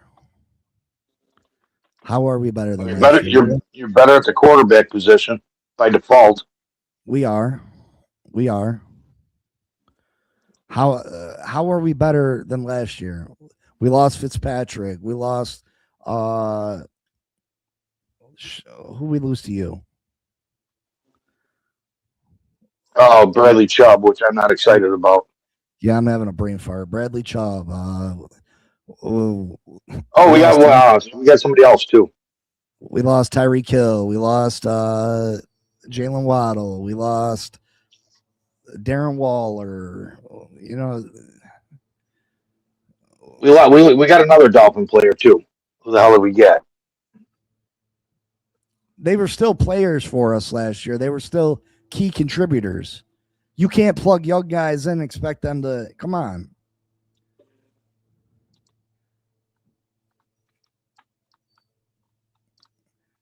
I'm looking it up right now.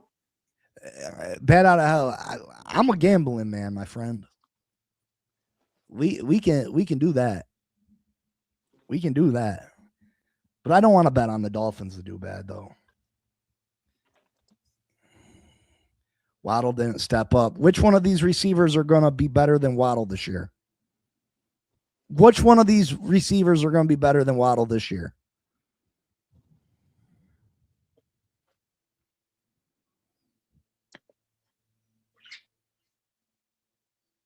I mean, none of those guys. Bell may not even play at the beginning of the year. And you're betting on a rookie receiver that's coming off a major injury to be better than Jalen Waddle. All right. Some fans are just too far. Some fans are just too far. Some fans are just got so much opium that there's no talking nothing. My friend, if that's what you believe, that's cool. Only needs 1,000 yards. That's like 66 a game.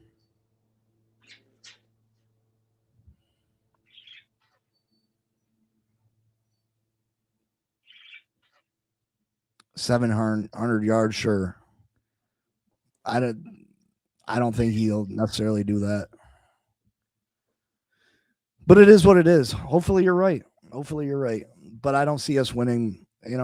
I think it's going to be a struggle. I think 2027, I think we have the potential to really compete for a playoff spot, maybe compete for the division. But this year is going to be a struggle. I don't act like Waddle was great, but I don't think I think it's going to be hard for a rookie receiver coming off a major injury to be as good as what Jalen Waddle was.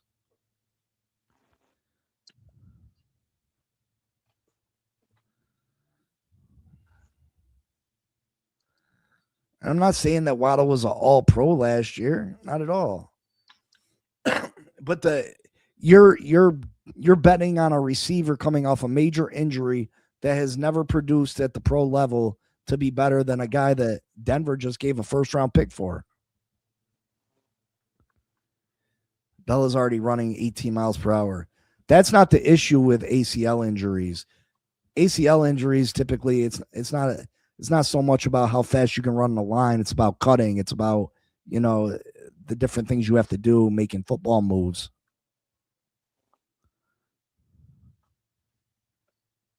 Hey, Big C, I got a bounce play. Thanks for having me up. I appreciate it, Michael K.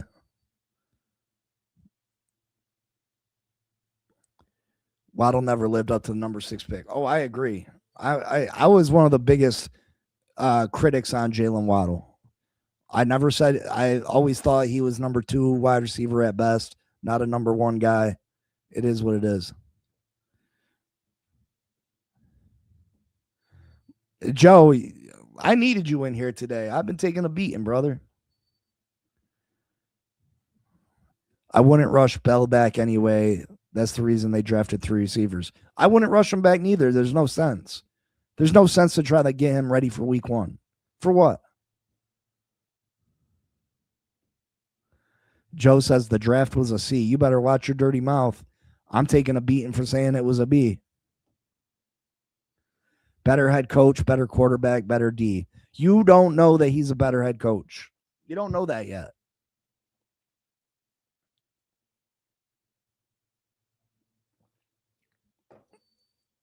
You can't say better head coach. We got a better quarterback, I believe, at this point. Yep. Better D? How can you say better D? How can you say the defense is better? If we don't get Rasul Douglas back, I don't see how you can say the defense. You think we're winning 10 games?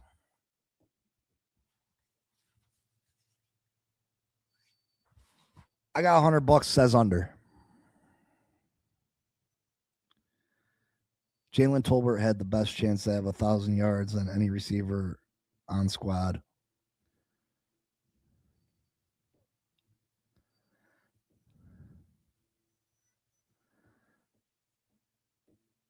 I got $100 says under 10 wins. Yeah, Tolbert is not, you know what I mean? Like, I don't know. Tolbert's not a guy for me. He's a body. He he's a veteran. But as far as being a playmaker for the Dolphins, Tolbert had over 700 yards 2 years ago. Okay. I mean, Dallas is a pass-happy offense, first and foremost.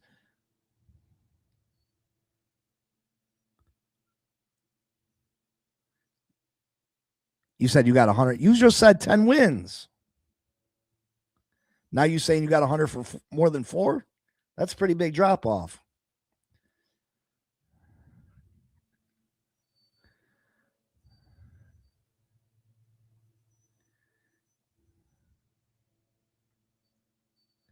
If another fan came up here and their team has the wide receiver room, we all make fun of it. I agree. You said 10. I said the Dolphins.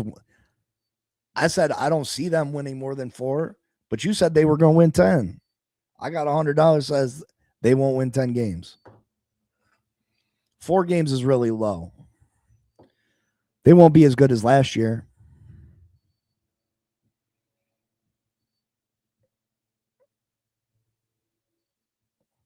If we sign Juwan Jennings, would it soften the blow for some? I don't think Juwan Jennings is a great receiver neither. I think it's a waste of money.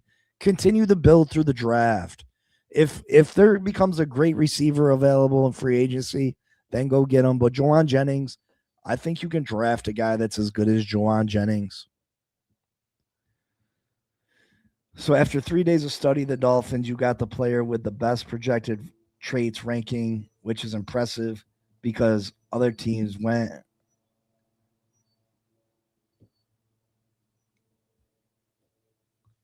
So after 3 days of study, the Dolphins got the player with the best projected traits ranking, which is impressive because other teams went style picks. 3 players off rip. Caleb Douglas, number 1 blocker.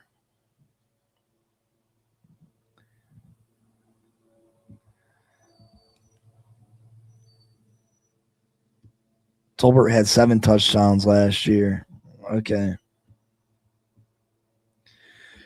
How many times was Tolbert covered by someone that was a nobody because the defense was so concentrated on the top 2 wide receiver options?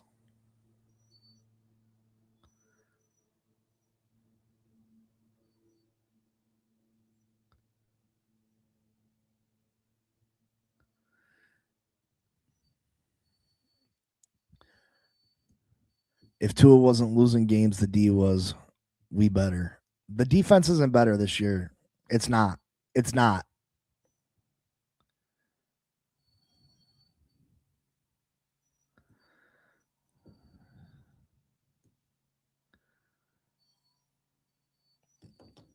Waddle had Tua throwing him the ball. Tua was awful last year. I mean, I don't know what the. Listen, I'm not going to tell you how to be a fan or what your expectation should be. I don't see the Dolphins winning more games than they did last year. Yes, we're better at quarterback. Hopefully we're better at head coach, but we don't know yet. This defense to me is not better. If Douglas doesn't come back, with Fitzpatrick gone, with Bradley Chubb gone,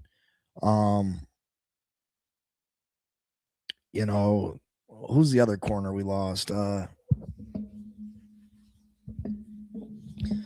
We just lost a lot of pieces on defense. I think we'll struggle to be as good as we were last year. It takes time. It takes time. Yeah, people saying, Rodriguez is the next Zach Thomas. That's crazy. So how are we better a better defense this year? How are we better?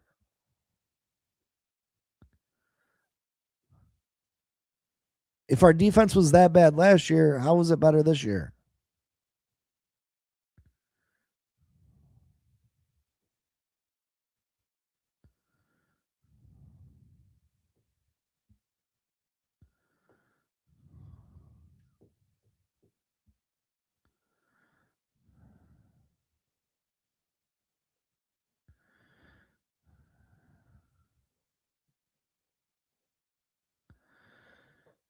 Finally got some dogs.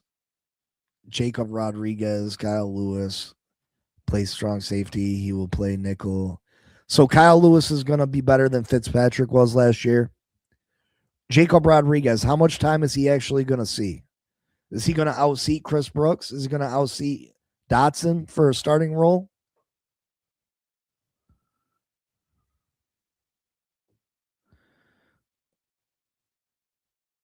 Deeper, younger, more physical. I love your enthusiasm. I really do. I love your enthusiasm. I really do. I see 8 to 9 starters from this draft. You see 8 to 9 starters because this roster is such garbage. We were in such bad shape. But where's the 9 starters? Name the 9 starters. I'll give you Proctor, Johnson, maybe Brooks eventually,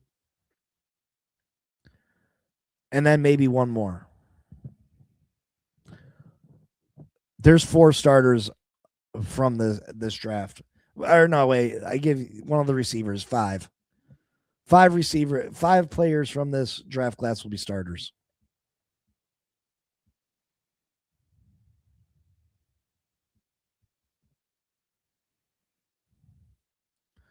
Just because Rodriguez finished 5th in the Heisman doesn't mean he's going to come into the league and, you know what I mean?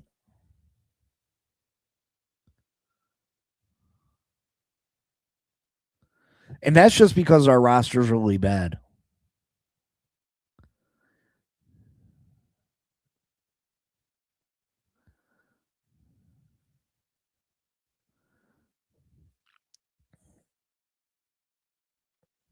That's what I'm saying, Joe. Maybe some of these guys end up being a starter for the Dolphins because the roster's bad, but they're not starters for typical teams. And that equals us being bad. I don't know. I hate that you guys are making me try to trash my team. You know what I mean? Just because you guys want to, and I like that you guys are positive, but at some point we got to be realistic.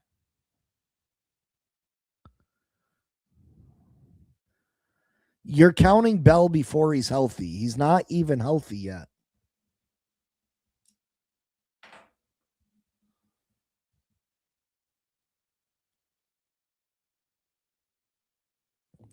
Greer had media conditioning us for a long time. Proctor, Rodriguez, Johnson, Lewis, Will Douglas, Tariff. There's 7. I don't think we go with 2 starting rookie safeties. I don't.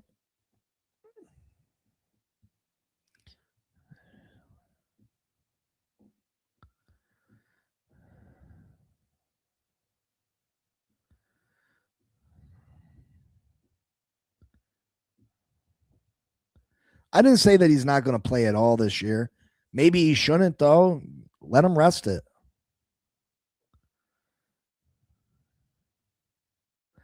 If Bell was that great and truly good to go, he would have not slid this far.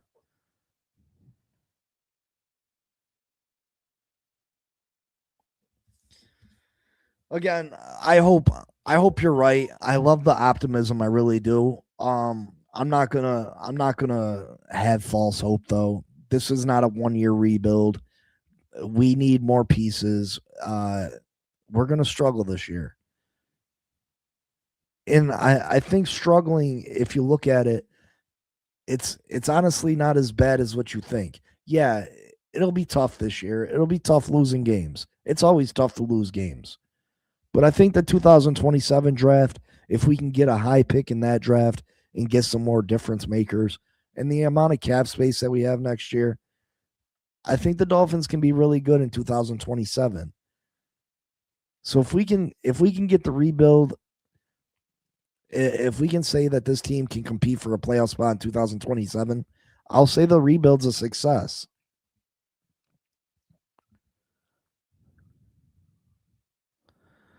In bed out of hell, that's a great thing to be. A glass half full guy. I'm not mad at you for it, brother. I'm not mad at you.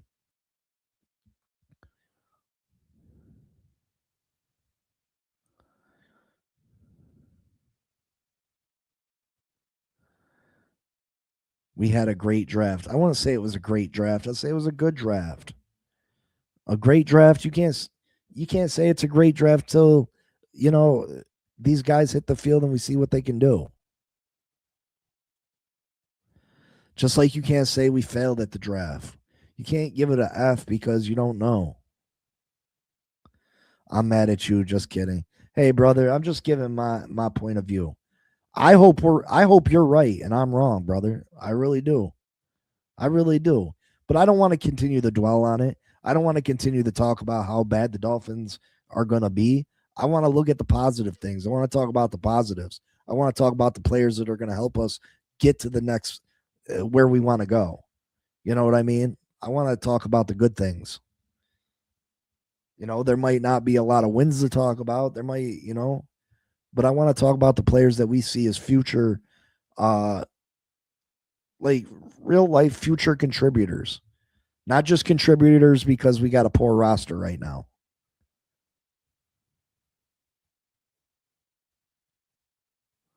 Three wide receivers, three linebackers, while only one safety, one cornerback, and one edge in the seventh failure. The only pick that scares me is Proctor. See, I think the Proctor pick don't scare me. I think there was better value, but he don't scare me. He's a big boy. At the very least, he's gonna be an animal in the run game. I just don't like that we're switching him from position. Like he's got to come in and day one learn a new position. And I think we should straight push him to right tackle. Don't make him have to learn right guard and then next year learn right tackle. Just push him right out the tackle. Make Austin Jackson move inside. Austin Jackson's played guard before. Move Jonah to the right side. Stick Austin Jackson over next to, Patrick Paul and call it a day. Alabama will have the worst offensive line in the SEC.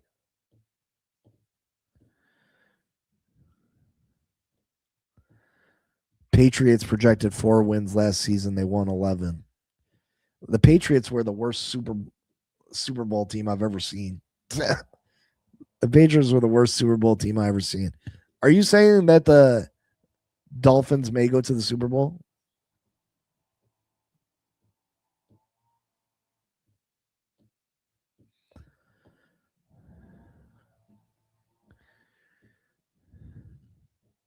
If you push him to right tackle when he gets destroyed, he will lose his confidence. And that's what happens. All the good offensive tackles that come in. Listen, if he's not ready to play right tackle, what did we draft him at 11 for? Wish we could be the worst Super Bowl team. Yeah, me too.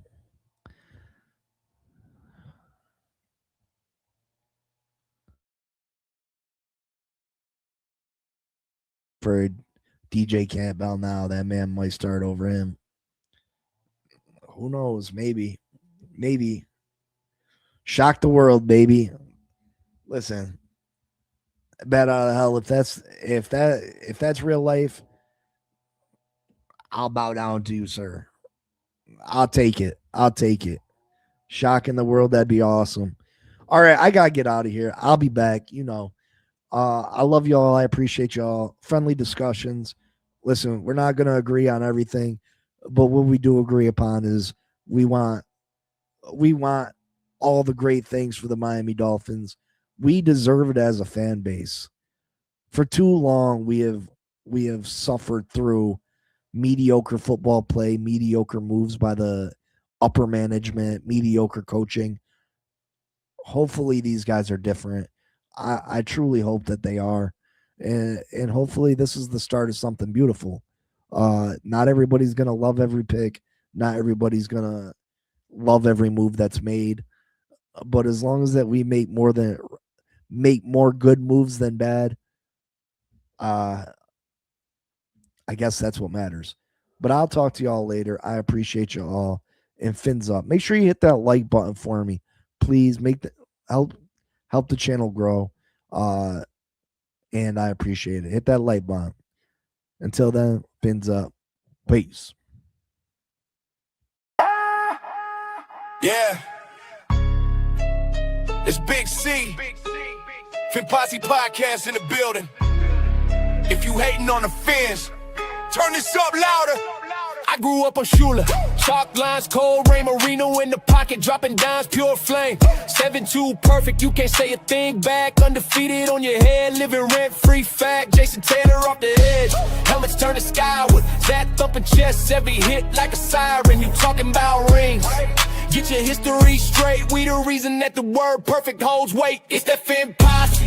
Raise, turn the volume up. Hey, slick on Miami, you'll get called out tough. From the Orange Bowl ghost to that aqua on the cuff. If you doubt these Dolphins, you ain't studied us enough. Fin Posse. Raise, put respect on the name. Big C on the mic, lighting lanes in the flame. This the Fin Posse rage, yeah, we bark, we bite. If you talking about the Fins, better get that story right. Yeah, Larry C. Sunker in the mud, blood on his mouthpiece. Ricky in the backfield, making whole crowd screech. Wake off the snap count, quarterbacks daydreaming. By the time they look up, all they see is teals streaming. You forgot about Grease, you forgot about Twilly, you forgot Nat Moore. Going up, getting silly from Marino to a lineage, same jersey. We've been airing that thing out since before you that 30. Posse, raise, turn the volume up. Y'all slick on Miami, you get called out tough. From the Orange Bowl ghost to that aqua on the cuff. If you doubt these Dolphins, you ain't studied us enough. Fin Posse, raise, put respect on the name. Big C on the mic, lighting lanes in the flame. This the Fin Posse rage, yeah, we bark, we bite. If you talking about the Fins, better get that story right. This for the diehards, slamming doors on the loss. This for the old heads still quoting Shula talk. This for the kids wearing jerseys in June, waiting all year just to scream in the room. It's that Fin Posse rage, turn the volume up.